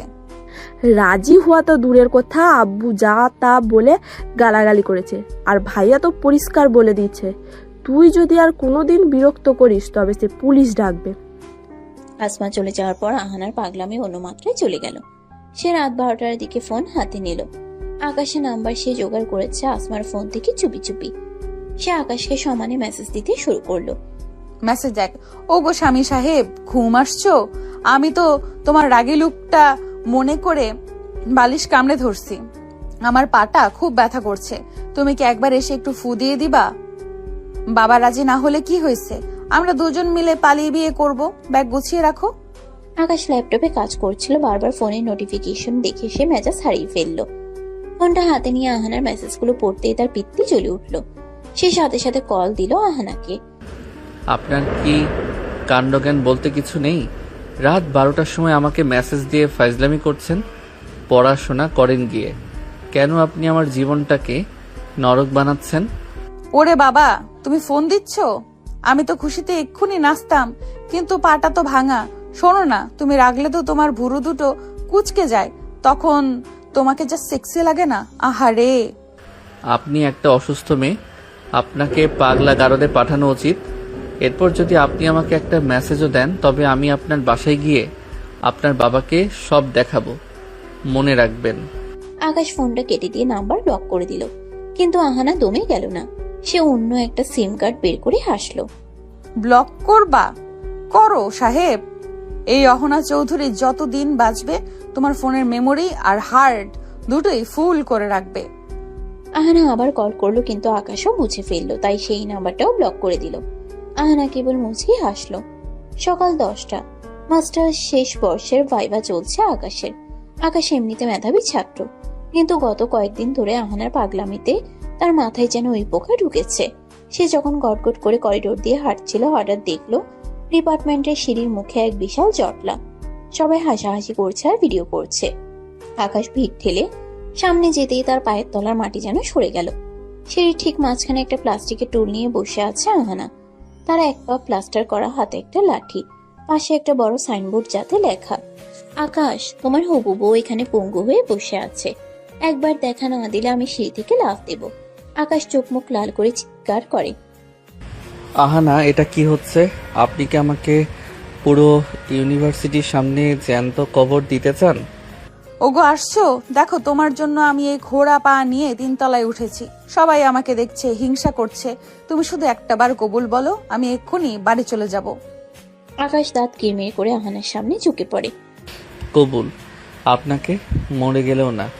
আপনি কি জানেন আপনার এই স্যাবলামির জন্য আমার ক্যারিয়ার শেষ হতে পারে? লজ্জা লাগে না আপনার? এইটুকু একটা মেয়ে বিয়ে পাগল হয়ে পথে পথে ঘুরছেন। আপনার বাবা মা কি আপনাকে এই শিক্ষা দিয়েছে? ছি। আহানা মোটেও দমে গেল না। সে আকাশের শার্টের হাতা খপ করে ধরে ফেলল। শিক্ষা দিয়ে কি হবে যখন মনের মানুষই কথা শোনে না? তুমি যত অপমান করবা করো, আমি জানি তুমি মনে মনে আমাকেই ভালোবাসো, না হলে ওই দিন কম্বলের নিচে লুকিয়ে রাখতে না। আকাশের ধৈর্যের বাদ এবার পুরোপুরি ভেঙে গেল। সে আঁচকা টানে আহানার হাতটা সরিয়ে দিল। আহানা ভারসাম্য সামলাতে না পেরে সিঁড়ির উপর পড়ে গেল। তার ক্রাসটা ছিটকে দূরে গিয়ে পড়ল। আপনার মতো সস্তা আর নির্লজ্জ মেয়ে আমি জীবনে দেখি নাই। আপনি ভালোবাসার মানে বোঝেন না, আপনি বোঝেন শুধু জেদ। আপনি আমার যোগ্য তো দূরের কথা, আমার পায়ের ধুলার সমানও না।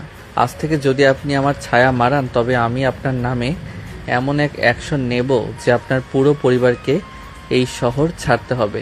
Get out. আকাশ এক মুহূর্ত না তাকিয়ে হনহনিয়ে ভেতরে চলে গেল। ক্যাম্পাসের শত শত ছেলে মেয়ে আহানার দিকে তাকিয়ে ফিসফাস করছিল। আহানা ব্যথায় কোকিয়ে উঠল, কিন্তু তার চেয়েও বেশি ব্যথা পেল হৃদয়ে। তবে সেই ব্যথা কান্নায় রূপ নিল এক ভয়ঙ্কর জেদে। বাসে ফিরতে আসমা খবর শুনে দ্রুত আসলো। আহানাকে দেখে চিৎকার করে উঠল। আহানার প্লাস্টার ফেটে গেছে, কপাল দিয়ে রক্ত পড়ছে। তুই কি আসলেও পাগল? ভাই আজ তোকে সবার সামনে অপমান করেছে, তবুও তুই বুঝছিস না কেন নিজেকে এভাবে শেষ করছিস? অপমান? ওটা তো ওর ভালোবাসা রে আসমা। ও আমাকে ছুঁয়ে দিছে, এটাই অনেক। আর শোন, ও আমাকে পায়ের ধুলো বলছে না, দেখিস এই ধুলোর পরেই ও একদিন নিজের মাথা নত করবে। আসমা বিরক্ত হয়ে চলে গেল। আহানা কিছুক্ষণ পরে এক অদ্ভুত কাণ্ড করলো। সে আকাশের এক গাদা ছবি প্রিন্ট করে সারা রুমে টাঙিয়ে দিল। এমনকি ডাইনিং টেবিলের পাশেও একটা ছবি রাখলো। তার বাবা মা তো রেগে আগুন। অহনা, এই ছবিগুলো সরাবি নাকি বল? আমরা কি মান সম্মান নিয়ে বাঁচবো না? ওই ছেলে তোকে চিনে না, জানে না, পাত্তাই দিচ্ছে না, আর তুই ওই ছবি নিয়ে ঘর সাজাচ্ছিস। বাবা, তোমরা কেন বোঝো না? আকাশ আমার অক্সিজেন। ও আমাকে বিয়ে না করলে আমার দম বন্ধ হয়ে আমি মরে যাব। তোমরা রাজি হও না কেন?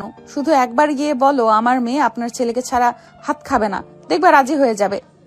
সে কোনোদিনও হবে না। আমি আসমা মায়ের সাথে কথা বলছি, তারা পরিষ্কার মানা করে দিছে। তুই বরং এই পাগলামি থামা, আমরা তোর বিয়ে অন্য কোথাও ঠিক করছি। আহানা শোনা মাত্রই ঘর থেকে দৌড়ে রান্নাঘরে গিয়ে বউটি হাতে নিল।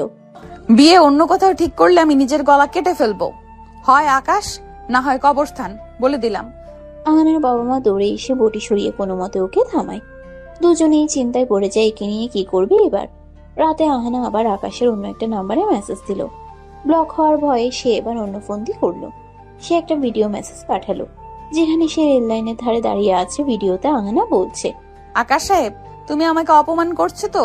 ঠিক আছে, কাল সকালে সূর্য যদি আমি না দেখি তবে বুঝবা আমি তোমার অপমান সইতে না পেরে রেল লাইনে মাথা দিচ্ছি। মরার সময় শুধু তোমার নামটা বলে যাব। টাটা স্বামী সাহেব। আকাশ মেসেজটা দেখেই সোফা থেকে লাফ দিয়ে উঠল। সে জানে আহানা একটা আস্ত পাগল, ও যা খুশি করতে পারে। আকাশের হাত পা কাঁপতে শুরু করলো। সে আসমাকে ডেকে ভিডিওটা দেখালো। আসমা, তোর এই বান্ধবী কি সত্যিই মারা যাবে? ও তো আস্ত একটা সাইকো। আমি এখন কি করব? ও যদি কিছু করে ফেলে তবে তো আমার নামে কেস হবে। আমি তো তোকে আগেও বলেছি ভাইয়া, ও সাধারণ মেয়ে না। ও বিয়ে পাগল ঠিকই, কিন্তু ওর জেদ আগুনের মতো। তুই ওকে একটা বার বুঝিয়ে বল না। আকাশ অস্থির হয়ে পায়চারি করতে লাগলো। সে বুঝতে পারছে না এই আপদের হাত থেকে সে কিভাবে বাঁচবে। একদিকে আহানার প্রতি তার প্রচন্ড বিরক্তি, অন্যদিকে একটা প্রাণের মায়া। আকাশ ফোন হাতে নিয়ে আহানাকে কল দিল, কিন্তু আহানা ফোন রিসিভ করছে না। আকাশ বিড়বিড় করলো, মেয়েটা কি আসলেও চলে গেল? না না, ও তো আমাকে পাগল বানিয়ে ছাড়বে। আকাশ দ্রুত বাইকের চাবি নিয়ে ঘর থেকে বের হলো। তার মনে এক অদ্ভুত ভয় আর বিরক্তি কাজ করছে। আহানা চৌধুরীর পাগলামি এবার আকাশকে সত্যিই খাঁচার ভেতর ঢুকিয়ে ফেলেছে। রাত তখন একটা, চারদিকে ঘুটঘুটে অন্ধকার। আকাশ বাইক নিয়ে ঝড়ের গতিতে রেল লাইনের দিকে ছুটছে। তার মাথায় শুধু আহানার সেই ভিডিওটা ঘুরেছে। মেয়েটা কি আসলেও মরতে গেছে, নাকি এটা ওর নতুন কোনো চাল? আকাশের রাগ এখন আকাশ ছোঁয়া, কিন্তু যদি সত্যি মেয়েটা কোনো অঘটন ঘটায় তবে তার ক্যারিয়ার, সম্মান সব ধুলোয় মিশে যাবে। রেল লাইনের ধারে বাইক থামিয়ে আকাশ চিৎকার করে ডাকতে লাগলো, আহানা, কোথায় আপনি? বের হয়ে আসেন। এই মাঝরাতে এসব ফাজলামি করার মানে কি? হঠাৎ অন্ধকারের ভিতর থেকে একটা ছায়া বেরিয়ে এলো। ল্যাংচাতে ল্যাংচাতে লাঠিতে ভর দিয়ে আহানা সামনে এসে দাঁড়ালো। তার চোখে জল, কিন্তু মুখে অদ্ভুত হাসি। আসছো? আমি জানতাম তুমি আসবা। আমাকে মরতে দিবা না তুমি। ওগো, এই নির্জনে আমাকে কি একটা বার বউ বলে ডাকবা না? আপনাকে বউ বলবো? আপনার কি মাথা খারাপ হয়েছে? আপনার এই সস্তা নাটকের জন্য আমি মাঝরাতে ঘর থেকে বের হতে বাধ্য হয়েছি। আপনি কি জানেন আপনার জন্য আমার ঘৃণা দিন দিন বাড়ছে? আপনি মরতে চান, মরেন, আমি দাঁড়িয়ে দেখব। কিন্তু এভাবে আমাকে ব্ল্যাকমেইল করার সাহস আর কোনো দিন দেখাবেন না। আহানা আকাশের বুকের উপর মাথা রাখতে চাইলো, কিন্তু আকাশ তাকে সজোরে ধাক্কা দিয়ে সরিয়ে দিল। আহানা পাথরের উপর পড়ে গিয়ে কুকিয়ে উঠল। আকাশ ঘৃণা ভরা চোখে তাকালো। আপনি একটা জঘন্য মেয়ে। ভালোবাসার নামে আপনি সার্কাস করছেন। আজ যদি আপনার কিছু হতো, পুলিশ আমাকে ধরতো, এটাই তো আপনি চেয়েছিলেন। আজ থেকে আমার কাছে আপনার কোনো অস্তিত্ব নেই। আপনি বাঁচলেন না মরলেন তাতে আমার কিচ্ছু যায় আসে না। আকাশ এক মুহূর্ত না দাঁড়িয়ে বাইক স্টার্ট দিয়ে চলে গেল। আহানা অন্ধকারের মাঝে পাথরের উপর বসে রইল। তার কপাল কেটে রক্ত পড়ছে, কিন্তু সে হাসছে।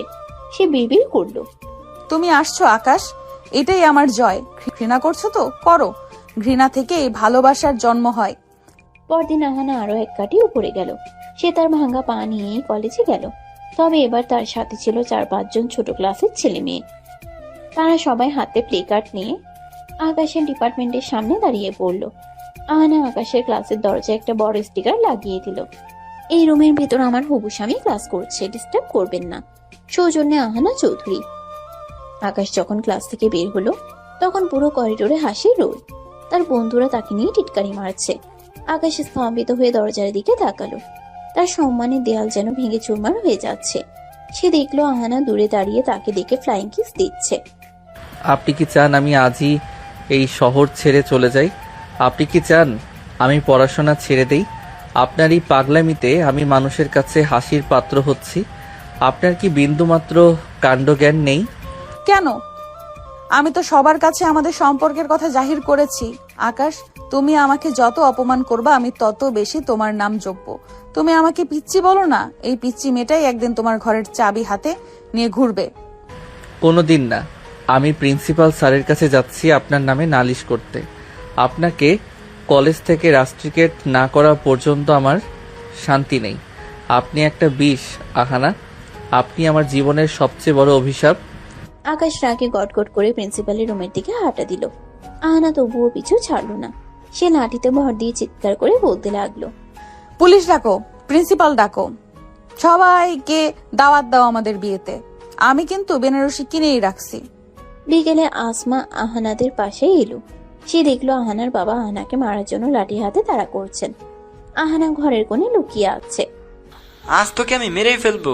ওই ছেলের কলেজে গিয়ে তুই এসব কি করছিস? আমাদের কি সমাজে মুখ দেখানোর জায়গা রাখবি না? মুখ দেখানোর দরকার কি? আমি তো ঘোমটা দিয়ে ও বাড়িতে চলে যাব। তোমরা কেন বুঝছো না? আকাশ আমার নসিব। আসমা আহানার রুমে গিয়ে তাকে জড়িয়ে ধরে কাঁদতে শুরু করলো। আহানা, তুই থামবি প্লিজ। ভাইয়া আজ বাসায় এসে পাগলের মতো নিজের বইপত্র সব ছিঁড়ে ফেলেছে। ও বলেছে ও আর বাঁচতে চায় না তোর যন্ত্রণায়। ও আজ বিকেলে ওর এক বন্ধুর বাসায় চলে গিয়েছে, ফিরবে না আর। তুই কি সত্যি ওর জীবনটা ধ্বংস করবি? ও বাসা ছেড়ে চলে গেছে কেন? ও কি আমাকে ভয় পায়? ভয় না আহানা, ও তোকে ঘৃণা করে। ও তোর ছায়াও দেখতে চায় না। তুই ওকে পাত্তাই দিচ্ছিস না। তোর এই একতরফা জেদ আমাদের দুই পরিবারকে শেষ করে দিচ্ছে। আব্বু আজ তোর বাবার সাথে ফোনে যা তা ব্যবহার করেছে। তুই কি এটাই চেয়েছিলি? আহানা কিছুক্ষণ চুপ করে থাকলো। তার চোখে প্রথমবারের মতো বিষণ্ণতা দেখা দিল, কিন্তু সেটা সেকেন্ডের জন্য। সে আসমার হাত ধরে বলল, ও যেখানেই যাক, আকাশ তো আর আকাশ ছেড়ে পালাতে পারবে না। আমি ঠিক খুঁজে বের করব। ও তো দূরে যাবে, আমাদের দূরত্ব তত কমবে। ও যত দূরে যাবে আমাদের দূরত্ব তত কমবে। তুই শুধু আমাকে ওর ঠিকানাটা দে। আসমা আহানার হাত ছটকা দিয়ে সরিয়ে দিল। তুই একটা সাইকো আহানা, তুই সুস্থ না। আমি আজ থেকে তোর সাথে সব সম্পর্ক শেষ করলাম। তুই আমার ভাইয়ের শত্রু, তুই আমারও শত্রু। আসমা ঘর থেকে বেরিয়ে গেল। আহানা একা রুমে বসে আকাশের একটা ছবির দিকে তাকিয়ে রইল। সে হাসলো, তবে সেই হাসিতে মায়া নেই, আছে এক ভয়ঙ্কর জেদ। সে আকাশের ছবির কপালে একটা আঙ্গুল দিয়ে দাগ কেটে বলল, পালিয়ে বাঁচবো আকাশ সাহেব? এই অহনা চৌধুরীর নজর থেকে পালানোর মতো গর্ত এই দুনিয়ায় নাই। কাল দেখা হচ্ছে তোমার বন্ধুর বাসায়। আকাশ তার বন্ধু সজলের বাসায় আশ্রয় নিয়েছে। সে ভেবেছিল এখানে অন্তত ওই বিয়ে পাগল আপদটার হাত থেকে রক্ষা পাবে, কিন্তু সে জানতো না আহানা চাইলে গোয়েন্দা সংস্থার চেয়েও দ্রুত খবর বের করতে পারে। সে আসমার ফোন থেকে সজলের ঠিকানাটা চুপি চুপি কপি করে নিয়েছিল। রাত তখন 8টা। আকাশ আর সজল ড্রয়িং রুমে বসে কফি খাচ্ছিল। হঠাৎ কলিং বেল বেজে উঠল। সজল দরজা খুলতেই দেখলো এক হাতে ক্রাচ, অন্য হাতে একটা টিফিন ক্যারিয়ার নিয়ে এক তরুণী দাঁড়িয়ে আছে। কপালে ঘাম, কিন্তু চোখে এক অদ্ভুত বিজয়ের হাসি। কিরে সজল ভাই, তোমার বন্ধুকে আমার হাত থেকে লুকাতে পারলা না তো? ওগো স্বামী সাহেব, তুমি কি ভেবেছিলে সজলের ব্যাচেলর রুমে আমি আসতে পারবো না? এই দেখো তোমার জন্য গরম গরম তেহারি নিয়ে আসছি। আকাশের হাতের কফির কাপটা কেঁপে উঠল। সে রাগে সোফা থেকে উঠে দাঁড়ালো। তার ফর্সা মুখটা অপমানে আর রাগে টকটকে লাল হয়ে গেছে। আপনি কি মানুষ নাকি অন্য কিছু? আপনার কি কোনো আত্মসম্মান নেই? আমি বাসা ছেড়ে বন্ধুর বাড়িতে আসলাম শান্তি পেতে, আর আপনি ল্যাংচাতে এখানেও হাজির হলেন। আপনি কি চান আমি বিষ খেয়ে মরে যাই? বিষ খাবা কেন? তেহারি খাও। আর শোনো, তুমি যেখানেই যাও আমি সেখানেই ল্যাংচাতে পৌঁছে যাব। তুমি মাস্টার্স পাশ করছো তো কি হয়েছে? আমি ফার্স্ট ইয়ারে পড়লেও প্রেমের পিএইচডি করে ফেলেছি। সজল, এই মেয়েটাকে এখনই ঘাড় ধরে বের করে দে, না হলে আমি আজই ছাদ থেকে লাফ দেব। আমি আর নিতে পারছি না।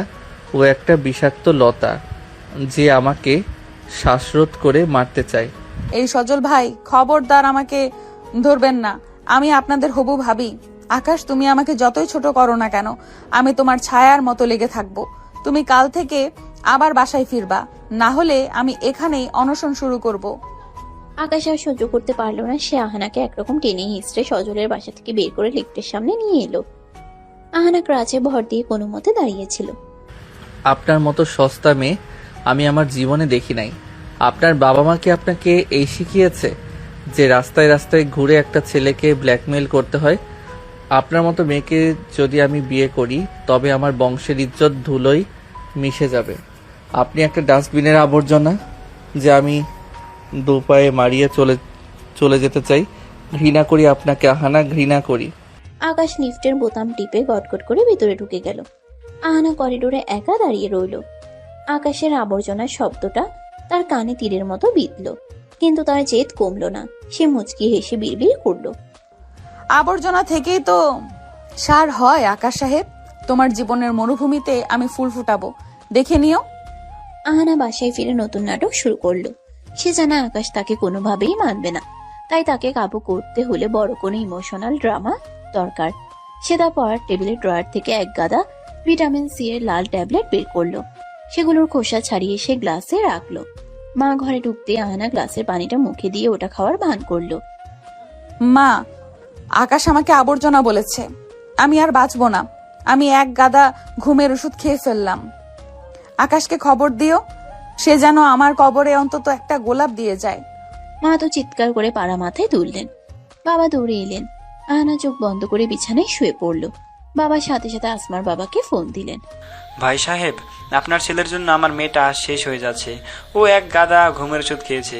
ও যদি মরে যায় তবে আমি আপনার ছেলের নামে খুনের মামলা দেব। খবরটা আগুনের মতো আকাশের কানে পৌঁছালো। আকাশ তখন সজলের বাসায় বসেছিল। খবরটা শুনে সে পাথর হয়ে গেল।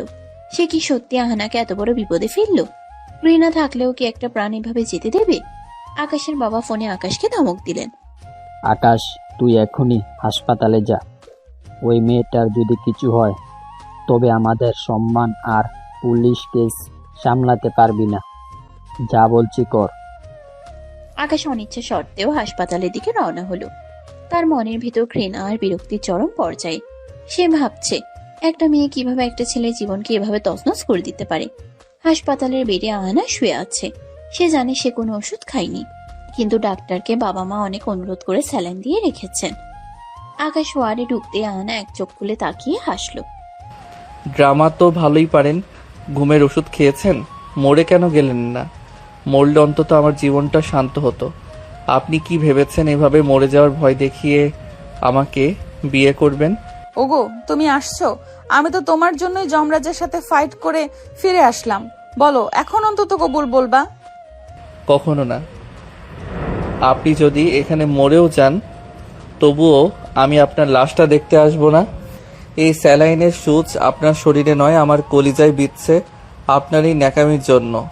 আমি আজই ঢাকা ছেড়ে চলে যাচ্ছি। আপনি খুঁজে পাবেন না আমাকে। ভালো থাকবেন আপনার এই বিয়ে পাগল পাগলামি নিয়ে। আকাশ এক মুহূর্ত না দাঁড়িয়ে ওয়ার্ড থেকে বেরিয়ে গেল। আহানার বাবা মা আকাশের পথ আটকাতে চেয়েছিলেন, কিন্তু আকাশের চোখের ভয়ঙ্কর ঘৃণা দেখে কেউ আর সাহস পেল না। আহানা স্যালাইনের পাইপটা নিজের হাত থেকে ছিঁড়ে ফেললো। তার চোখ এখন আগুনের মতো জ্বলছে। সে বুঝতে পারছে আকাশ তাকে কোনোভাবেই মানবে না, কিন্তু আহানাও তো আহানা চৌধুরী। সে বিড়বিড় করলো, ঢাকা ছেড়ে পালাবা? পালাও। এই অহনা চৌধুরী যদি তোমার বাসর ঘরের খাটে বসে থাকতে না পারে তবে আমার নামও অহনা না। বাঘিনী এবার তার শিকার ধরবে। আকাশ সাহেব, প্রস্তুত থেকো। হাসপাতালে সাদা চাদরে শুয়ে আহানা যখন দেখলো আকাশ তার উপর তীব্র ঘৃণা নিয়ে ঘর থেকে বেরিয়ে যাচ্ছে, তখন তার ভেতরে এক ভয়ঙ্কর জেদ জেগে উঠল। আকাশ দরজা পর্যন্ত পৌঁছানোর আগে আহানা বেডের পাশে থাকা ফলের ছুরি থেকে ধারালো ছুরিটা তুলে নিল। আকাশ সাহেব, তুমি আমাকে ফেলে চলে যাচ্ছ? এই দেখো তোমার জন্য এই হাতে কত রক্ত। বলেই আহানা নিজের বাম হাতের কবজিতে এক পোষ বসিয়ে দিল। রক্তের ফিনকি দিয়ে চাদর ভিজে গেল। আহানা ব্যথা কোকড়ানোর বদলে এক বিভৎস হাসি দিচ্ছিল। আহানা, এ কি করলি তুই? বাঁচাও, কেউ বাঁচাও। দরজার কাছে গিয়ে আকাশ থমকে দাঁড়ালো। পেছন ফিরে তাকাতেই তার রক্ত হিম হয়ে গেল। আহানা রক্তাক্ত হাতটা তুলে আকাশের দিকে তাকিয়ে ফিসফিস করে বলল, বলো বিয়ে করবা কিনা, না হলে আবার গলা কাটবো। আকাশ এক মুহূর্তের জন্য স্তব্ধ হয়ে গেল। তার চোখের সামনে একটা জীবন্ত মেয়ে নিজের জীবন নিয়ে জুয়া খেলছে। সে দৌড়ে ফিরে এসে আহানার হাতটা চেপে ধরল। আপনি কি আস্ত একটা সাইকো? কেন এমন করছেন ডাক্তার? জলদি আসুন। আহানা অজ্ঞান হয়ে যাওয়ার আগে আকাশের শার্টের কলার ধরে। কবুল বলো, বিয়ে করবা? আকাশ অনিচ্ছা সত্ত্বেও কেবল প্রাণ বাঁচাতে বলে উঠে, হ্যাঁ করব, বিয়ে করব আমি আপনাকে। আগে সুস্থ হন, প্লিজ থামুন। আহানা এক তৃপ্তির হাসি দিয়ে আকাশের বুকে জ্ঞান হারালো। আকাশ তখন পাথর হয়ে দাঁড়িয়েছিল। সে জানতো সে কেবল একটি জীবন বাঁচাতে এই মিথ্যা প্রতিশ্রুতি দিয়েছে, কিন্তু এই প্রতিশ্রুতি তাকে এক অন্ধকার গহ্বরে নিয়ে যাচ্ছে। আহানা সুস্থ হওয়ার পর দুই পরিবারের মধ্যে এক থমথমে মিটিং হলো। আকাশের বাবা মা প্রথমে রাজি ছিলেন না, কিন্তু আহানার পাগলামি আর আত্মহত্যার চেষ্টা দেখে তারা ভয় পেয়ে গেলেন। তারা বুঝলেন এই মেয়েকে আকাশের গলায় না ঝুলালে সে সত্যিই কোনোদিন জান দিয়ে দেবে। আকাশের মা বললেন, আকাশ, তুই ওকে বাঁচাতে বিয়েটা কর বাবা, অন্তত ও বেঁচে তো থাকবে। আকাশ নির্বাক।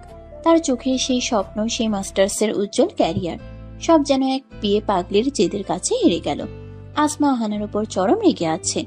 সে আহানার রুমে গিয়ে বলল, তুই যা করলি আহানা, এটাকে ভালোবাসা বলে না, এটাকে ব্ল্যাকমেল বলে।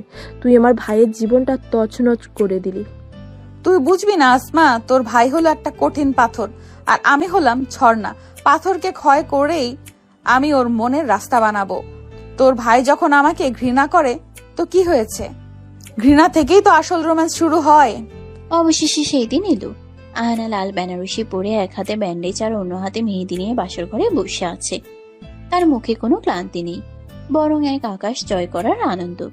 আকাশ রুমে ঢুকলো রাত 12টায়। তার মুখে কোনো হাসি নেই, বরং একরাশ বিরক্তি আর রাগ। আকাশ খাটের এক কোণে গিয়ে বসলো। আহানা গুটি গুটি পায়ে এগিয়ে গিয়ে আকাশের একদম গায়ের সাথে লেপটে বসলো। গায়ে পড়ছেন কেন?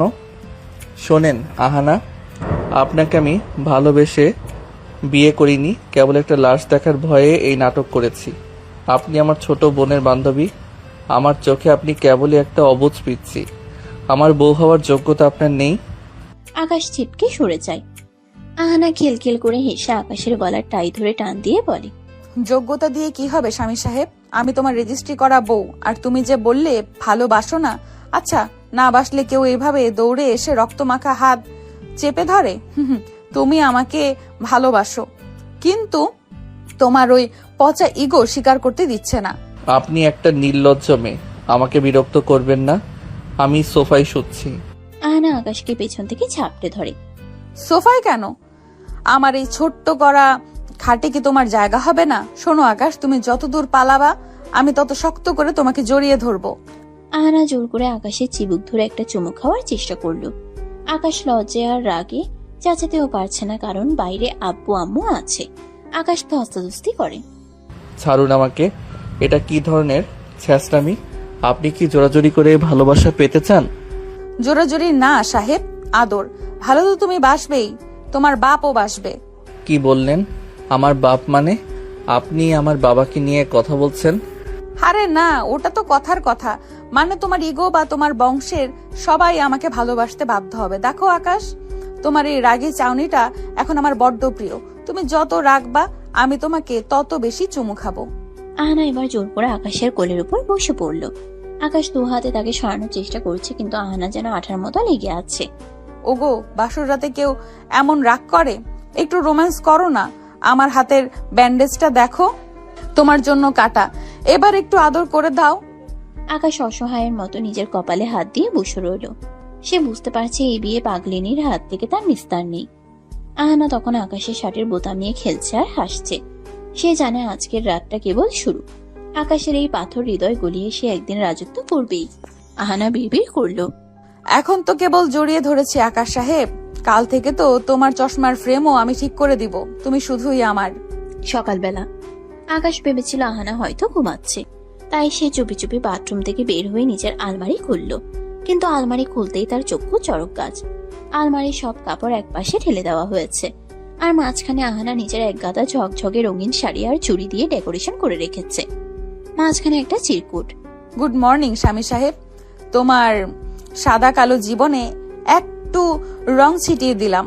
আকাশ দাঁত কিরমির করে চিরকুটটা ছিঁড়ে ফেলল। ঠিক তখনই পেছন থেকে একজোড়া নরম হাত আকাশকে চাপটে ধরল।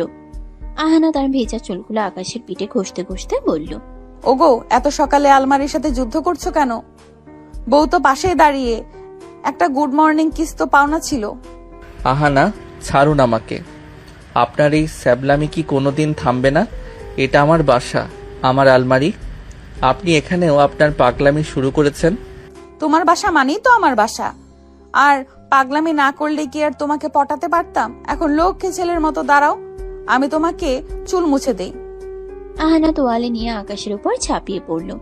আকাশ তাকে সরানোর চেষ্টা করছে, আর আহানা খিলখিল করে হেসে আকাশের গলার কাছে সুড়সুড়ি দিচ্ছে। সকালের নাস্তায় পুরো পরিবার উপস্থিত। আকাশের বাবা, মা আর আসমা গম্ভীর মুখে বসে আছেন। আহানা রান্নাঘর থেকে নিচে নিচে লুচি আর ডাল নিয়ে এলো। তার পরনে একটা টকটকে লাল শাড়ি, হাতের ইঞ্জিন করা গাছের চুড়ি। আহানা শ্বশুরের পাতে 4টা লুচি দিয়ে বলে, আব্বু একদম গরম গরম, খেয়ে দেখেন, আপনার আম্মার হাতের চেয়েও ভালো হয়েছে। আমি সকালে 2টার বেশি লুচি খাই না আহানা, আর বড়দের সাথে কথা বলার সময় একটু ধীরস্থির হতে হয়। তুমি তো দেখছি সারা ঘর দৌড়াদৌড়ি করছো। আব্বু, আমি তো এই বাসার কনিষ্ঠ বউ, আমি না দৌড়ালে বাসাটা কি জ্যান্ত মনে হবে? আসমা, মুখটা বাংলার 5-এর মতো করে রাখছিস কেন? তোর ভাইকে আমি আজ থেকে অফিসে যেতে দেব না, ও শুধু আমার সাথে বসে গল্প করবে। আসমা চামচটা ধপ করে রেখে দিল। আহানা, এটা তোর বাবার বাড়ি না, ভাইয়ার পড়াশোনা আছে, ক্যারিয়ার আছে, তুই কি ওকে সারা জীবন ঘরবন্দি করে রাখতে চাইছিস? আহানা আকাশের দিকে তাকিয়ে চোখ মেরে বলে, ক্যারিয়ার দিয়ে কি হবে আসমা? আমি তোর বড় ক্যারিয়ার, কি বলো ওগো? আকাশ নাস্তা না করে টেবিল থেকে উঠে গেল। সে বুঝতে পারছে এই মেয়ের সাথে তর্কে জেতা অসম্ভব। আকাশ যখন ব্যাগ নিয়ে দরজার কাছে গেল, আহানা এক দৌড়ে সেখানে হাজির। সবার সামনে এসে আকাশের টাই ধরে নিজের দিকে টেনে আনলো। আহানা, আব্বু আম্মু দাঁড়িয়ে আছে, ছাড়ুন। আহানা সবার সামনে আকাশের কপালে একটা শব্দ করে চুমু দিয়ে বলে, অফিস থেকে ফেরার সময় আমার জন্য 1 প্যাকেট নীল চুড়ি আর ডজন খানেক চকলেট নিয়ে আসবা, না আনলে কিন্তু আমি তোমার অফিসের নিচে গিয়ে অনশন শুরু করব। আকাশ লজ্জায় আর অপমানে মাথা নিচু করে বাসা থেকে বেরিয়ে গেল। পেছনে আসমা আর তার মার আগে গজগজ করতে লাগলেন। তাদের আদরের শান্ত ছেলেটাকে এই মেয়েটা যেন পুরো ভেড়া বানিয়ে ছাড়ছে। আকাশ অফিসে বসে একটা সিরিয়াস মিটিং করছিল। হঠাৎ তার ফোনে একটা ভিডিও কল এলো, আহানার কল। আকাশ রিসিভ করতেই দেখলো আহানা বাথটাবে বসে আছে, কিন্তু সে চুলে শ্যাম্পু মাখছে আর গান গাইছে। ওগো, দেখো তো শ্যাম্পুটা কি তোমার পছন্দ? তুমি না থাকলে আমার গোসল করতেও মনে চায় না। তাড়াতাড়ি বাসায় আসো, আমার পিঠে সাবান মেখে দিবা। এই মেয়ে তো আসলেও একটা সাইকো। মিটিং এর মধ্যে এসব কি? আকাশ দ্রুত ফোন কেটে দেয়। আকাশের কলিগরা মুচকে হাসছে। আকাশের মনে হচ্ছে সে মাটির নিচে ঢুকে যায়। বিকালে আকাশ পাশে ফিরতেই দেখলো ড্রয়িং রুম অন্ধকার, শুধু কয়েকটা মোমবাতি জ্বলছে। আহানা একটা শর্ট ফ্রক পরে বসে আছে। আকাশকে দেখা মাত্রই সে সোফা থেকে লাফ দিয়ে আকাশের কোলে চড়ে বসলো। আকাশ ভারসাম্য সামলাতে গিয়ে বলে, ওরে বাবারে, নামুন আহানা, হাড়গোড় ভেঙে দেবেন তো। আহানা আকাশের গলা জড়িয়ে ধরে। তুমি না আমাকে পিচ্চি বলো? দেখো পিচ্চি বউ তোমার কোলে কত সুন্দর করে মানাইছে। না বললে আমি তোমার ল্যাপটপ নিয়ে ড্রেনে ফেলে দেব। আপনি কি কোনোদিন সুস্থ হবেন না? আমি সারাদিন কাজ করে আসছি আর আপনি রোমান্স করার জন্য অস্থির হয়ে আছেন। শোনো সাহেব, বাঘিনী যখন শিকার ধরে তখন সে শিকারের সেবাও করে। তুমি আমার জান, আমার প্রাণ, এখন চলো একটু সাজুগুজু করিয়ে দেই তোমাকে। আহানা জোর করে আকাশকে রুমে নিয়ে গেল। সেখানে সে আকাশকে বিছানায় ফেলে দিয়ে জোর করে ফেসিয়াল করাতে শুরু করলো। আকাশ হাত পা ছুটছে, কিন্তু আহানা তার উপর চড়ে বসে গালের মধ্যে ক্রিম মাখিয়ে দিচ্ছে। একদম নড়বা না, তোমাকে আমি রাজপুত্রের মতো সুন্দর করে বানাবো, যাতে রাস্তার মেয়েরা জ্বলে পুড়ে মরে। আকাশ বুঝতে পারলো আহানা চৌধুরীর এই অস্থির ভালোবাসা আর বেহায়া রোমান্সে এখন তার নিয়তি। সে যতই বিরক্ত হোক, আহানার এই চঞ্চলতা আর মায়াবী জেদ তাকে ধীরে ধীরে এক অদ্ভুত আকর্ষণে বেঁধে ফেলছে, যা সে নিজেও এখনো স্বীকার করতে পারছে না। আহানা আকাশের কানে কামড় দিয়ে ফিসফিস করে বলল, ভালো তো তোমায় বাসতেই হবে আকাশ সাহেব, পালিয়ে যাবা কোথায়? রাত তখন গভীর, সারা বাড়ি নিস্তব্ধ। আকাশ ঘুমানোর চেষ্টা করছে খাটের একদম শেষ প্রান্তে গিয়ে, যেন আহানার শরীরের একটু স্পর্শও তাকে না লাগে। তার মনে এখনো সে ঘৃণা আর বিরক্তি। সে ভাবছে, একটা মেয়ে কতটা নিচে নামলে এইভাবে একটা ছেলেকে বাধ্য করতে পারে বিয়ে করতে। হঠাৎ সে অনুভব করলো এক জোড়া তপ্ত হাত তার খালি পিঠে সর্পিল গতিতে বিচরণ করছে। আহানা তার পাতলা সুতি শাড়িটা সরিয়ে আকাশের একদম গায়ের সাথে মিশে এলো। তার ভেজা চুলের সুঘ্রাণ আর শরীরের রোম আকাশের স্নায়ু অবশ করে দিচ্ছে। আকাশ দাঁত কিরমির করে, আহানা, ওপাশে সরুন। আপনাকে বলেছি না আমাকে টাচ করবেন না, আমাদের মাঝে কোনো শারীরিক সম্পর্ক হবে না। আহানা আকাশের কানে কামড় দিয়ে ফিসফিস করে, কেন হবে না গো? আমি কি তোমার প্রতিবেশী যে দূরে থাকবো? আমি তোমার বউ, আর তুমি যত বারণ করবে আমি তত বেশি তোমার ওই শক্ত বুকটাতে মুখ লুকাতে ইচ্ছে করবে। আহানা এবার এক ঝটকায় আকাশের উপর উঠে বসলো। তার খোলা চুল আকাশের মুখে বুকে আশ্রে পড়ছে। আকাশের শ্বাসকষ্ট শুরু হলো। সে দু হাতে আহানাকে সরিয়ে দেওয়ার চেষ্টা করলো, কিন্তু আহানা আজ বেপরোয়া। সে আকাশের দুই হাত চেপে ধরে বিছানায় গেঁথে ফেললো। আপনি কি রেপ করবেন আমাকে? ছাড়ুন বলছি। আপনার এই জবরদস্তি আমার ঘৃণা আরো বাড়িয়ে দিচ্ছে। আহানা আকাশের ঠোঁটে নিজের ঠোঁট ছুঁয়ে দেয়। ঘৃণা করতে দাও, আমি জানি তোমার শরীর এখন অন্য কথা বলছে। তোমার এই ধকধকানে কি আমি শুনতে পাচ্ছি না? আহানা এবার আকাশের শার্টের বোতামগুলো একের পর এক খুলতে শুরু করলো।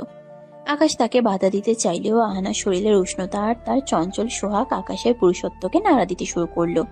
আহানা আকাশের গলার নিচে, ঘাড়ে আর বুকে একের পর এক পাগলাটে চুমু দিতে লাগলো। আকাশ চোখ বন্ধ করে নিজেকে সামলানোর চেষ্টা করছে, কিন্তু আহানার আঙ্গুলের ছোঁয়া তার মেরুদণ্ড দিয়ে এক শীতল স্রোত বইয়ে দিচ্ছে। আহানা এবার আকাশের কানের লতিতে জিভ দিয়ে সুড়সুড়ে দিয়ে বলল, বড় বড় কথা বলো না আকাশ সাহেব। তুমি যতই বলো আমাকে পছন্দ করো না, তোমার এই গরম নিঃশ্বাস বলছে তুমি আমার নেশায় বুঁদ হয়ে আছো। আকাশের শরীরের নিয়ন্ত্রণ এবার আলগা হয়ে এলো। সে অবচেতন ভাবে আহানার কোমর জড়িয়ে ধরলো। আহানা এক বিজয়ী হাসি হাসলো। সে জানতো এই পাথরের দেয়াল ভাঙতে তাকে আগুনের মতো উত্তপ্ত হতে হবে। ঘরটা এখন কেবল দুজনের নিঃশ্বাসের শব্দে ভারী হয়ে উঠেছে। আকাশ চাইছিল আহানাকে ঘৃণা করতে, কিন্তু আহানার নিবিড় আলিঙ্গন আর সোহাগ তাকে এক গভীর ঘোরের মধ্যে নিয়ে গেল। সকালে যখন সূর্যের আলো জানালার পর্দা চিরে আকাশের চোখে পড়ল, সে দেখলো আহানা তার বুকের উপর মাথা রেখে অঘরে ঘুমাচ্ছে। আকাশের মনে এক অদ্ভুত অপরাধ বোধ আর বিরক্তি কাজ করলো। সে দ্রুত আহানাকে সরিয়ে উঠে দাঁড়ালো। ধুর, কাল রাতে আমি নিজেকে সামলাতে পারলাম না কেন? এই মেয়েটা তো ঠিক এটাই চেয়েছিল, আমাকে দুর্বল করা। আকাশ বাথরুমে ঢুকে শাওয়ার ছেড়ে দিল। সে নিজেকে ধিক্কার দিচ্ছে। ঠিক তখনই বাথরুমের দরজা খুলে আহানা ভেতরে ঢুকে পড়ল। সে কেবল একটা তোয়ালে জড়িয়ে আছে। আপনি এখানে কেন? আমি গোসল করছি, দেখতে পাচ্ছেন না? বাইরে যান। ওগো, এক বালতি পানিতে কি আর দুজনে গোসল করা হয়? এসো, আমি তোমার পিঠ ঘষে দেই। একা একা গোসল করলে তো সাবান ঠিক মতো লাগে না। আহানা শাওয়ারের নিচে আকাশের সাথে দাঁড়িয়ে গিয়ে বলে। আহানা জোর করে আকাশের হাতে সাবান মাখিয়ে দিতে লাগলো। আকাশ তাকে ধাক্কা দিয়ে সরিয়ে দিতে চাইল, কিন্তু পানির ঝাপটায় দুজনের শরীর আরো বেশি পিচ্ছিল হয়ে একে অপরের সাথে লেপটে গেল। আহানা খিলখিল করে হাসছে আর আকাশের শরীরের বাজে বাজে হাত বুলোচ্ছে। আকাশ বিরক্ত হয়ে তাকে ধাক্কা দিয়ে দরজা বন্ধ করে দিল। আহানা তখনও বাইরে দাঁড়িয়ে খিলখিল করে হাসছে। ড্রয়িং রুমে নাস্তা করার সময় আহানা আজ আরো বেশি চঞ্চল। সে আসমার পাশে গিয়ে বসলো। আসমা, কাল রাতে তোর ভাইয়া যা রোমান্টিক ছিল না, ওফ, আমি তো ভেবেছিলাম ও শুধু বই পড়তে জানে, কিন্তু ও তো ভালোবাসতেও ওস্তাদ। আহানা, ডাইনিং টেবিলে এসব কি কথা? আব্বু আম্মু বসে আছে, তোর কি বিন্দু মাত্র সেন্স নেই? অহনা, এই বাড়ির একটা আদব লেহাজ আছে। তুমি আসমার বান্ধবী হতে পারো, কিন্তু এখন এই বাড়ির বউ। একটু সংযত হয়ে কথা বলো। আহানা শাশুড়ির পাতে ডিম পোস্ট দিয়ে বলে। মা গো, সংযত থাকলে কি আর আপনাদের ছেলেকে পটাতে পারতাম? ও তো ছিল একটা আস্ত রোবট। আমি আসছি বলেই তো এখন মানুষ হচ্ছে। কি বলো গো স্বামী সাহেব? আকাশ মুখ নিচু করে নাস্তা গিলছে। তার মনে হচ্ছে সে কোনো এক সার্কাসের মাঝখানে বসে আছে।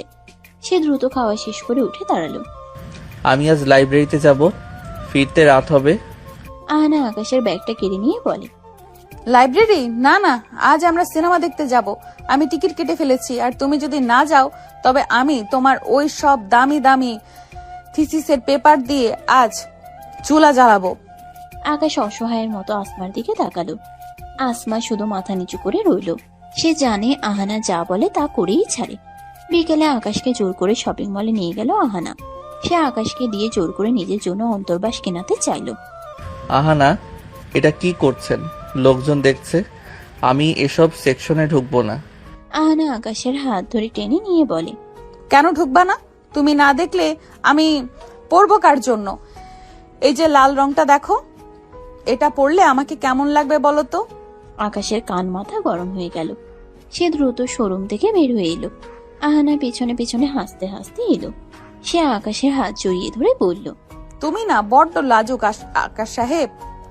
রাতে তো খুব তেজ দেখালে, এখন কেন এত লজ্জা? আকাশ বুঝতে পারলো আহানা চৌধুরীর এই অস্থিরতা, এই বেহায়া ভালোবাসা আর চটপটে পাগলামি এখন তার প্রতিদিনের সঙ্গী। সে যতই নিজেকে সরিয়ে রাখতে চায়, আহানা ততই তাকে তার শরীরের আর মনের গভীরে টেনে নিয়ে যাচ্ছে। আকাশে সেই ঘৃণা ধীরে ধীরে এক অদ্ভুত অভ্যাসে পরিণত হচ্ছে, যা সে নিজেও অস্বীকার করতে পারছে না। আহানা আকাশের পকেটে হাত ঢুকিয়ে দিয়ে ফিসফিস করে বলল, আজ রাতে কিন্তু আমি নীল শাড়ি পরবো না, শুধু তোমার দেওয়া এই লাল উপহারটা পরবো। জলদি বাসায় চলো। আকাশ দীর্ঘশ্বাস ফেলে আকাশের দিকে তাকালো। তার শান্ত জীবনটা এখন এক ঝড়ো হাওয়ার কবলে, যে হাওয়া তাকে উড়িয়ে দিয়ে যাচ্ছে এক নিষিদ্ধ সুখের দিকে। আকাশ লাইব্রেরিতে বসে গুরুত্বপূর্ণ থিসিস লিখছে। ঠিক তখনই আহানা নিঃশব্দে রুমে ঢুকলো। পরনে পাতলা ফিনফিনে স্লিভলেস কামিজ, চুলে বনো ফুলের ঘ্রাণ। সে এসে আকাশের ল্যাপটপের উপর নিজের 2 হাত রাখলো। আহানা, দেখছেন আমি কাজ করছি, সরুন এখান থেকে। আহানা আকাশের চশমাটা নাক থেকে টেনে খুলে নিয়ে বলে, চশমা পরলে তোমাকে একদম বুড়ো লাগে গো। এই চশমা ছাড়াই তো তোমার চোখ দুটো নেশা ধরানো। কাজ পরে হবে, আগে বউকে একটু সময় দাও। আকাশ চশমা কেড়ে নেওয়ার চেষ্টা করে। সময় দেওয়ার কি আছে? 24 ঘন্টা তো গায়ের উপর পড়ে থাকেন, লজ্জা লাগে না আপনার? আহানা আবার এক ঝটকায় আকাশের কোলে চড়ে বসলো। আকাশ অপ্রস্তুত হয়ে চেয়ার সহ পিছিয়ে গেল। আহানা তার 2 হাত আকাশের গলায় পেঁচিয়ে দিয়ে নাকের সাথে নাক ঘষতে লাগলো। লজ্জা দিয়ে কি পেট ভরে স্বামী সাহেব? এই যে তোমার বুকটা ধকধক করছে, এটা কি আমার জন্য না? বলো তো, কাল রাতে যখন আমি তোমার ঘাড়ে কামড় দিলাম, তখন কেন তুমি আমাকে সরিয়ে দাওনি? তখন তো খুব শক্ত করে জড়িয়ে ধরেছিলে।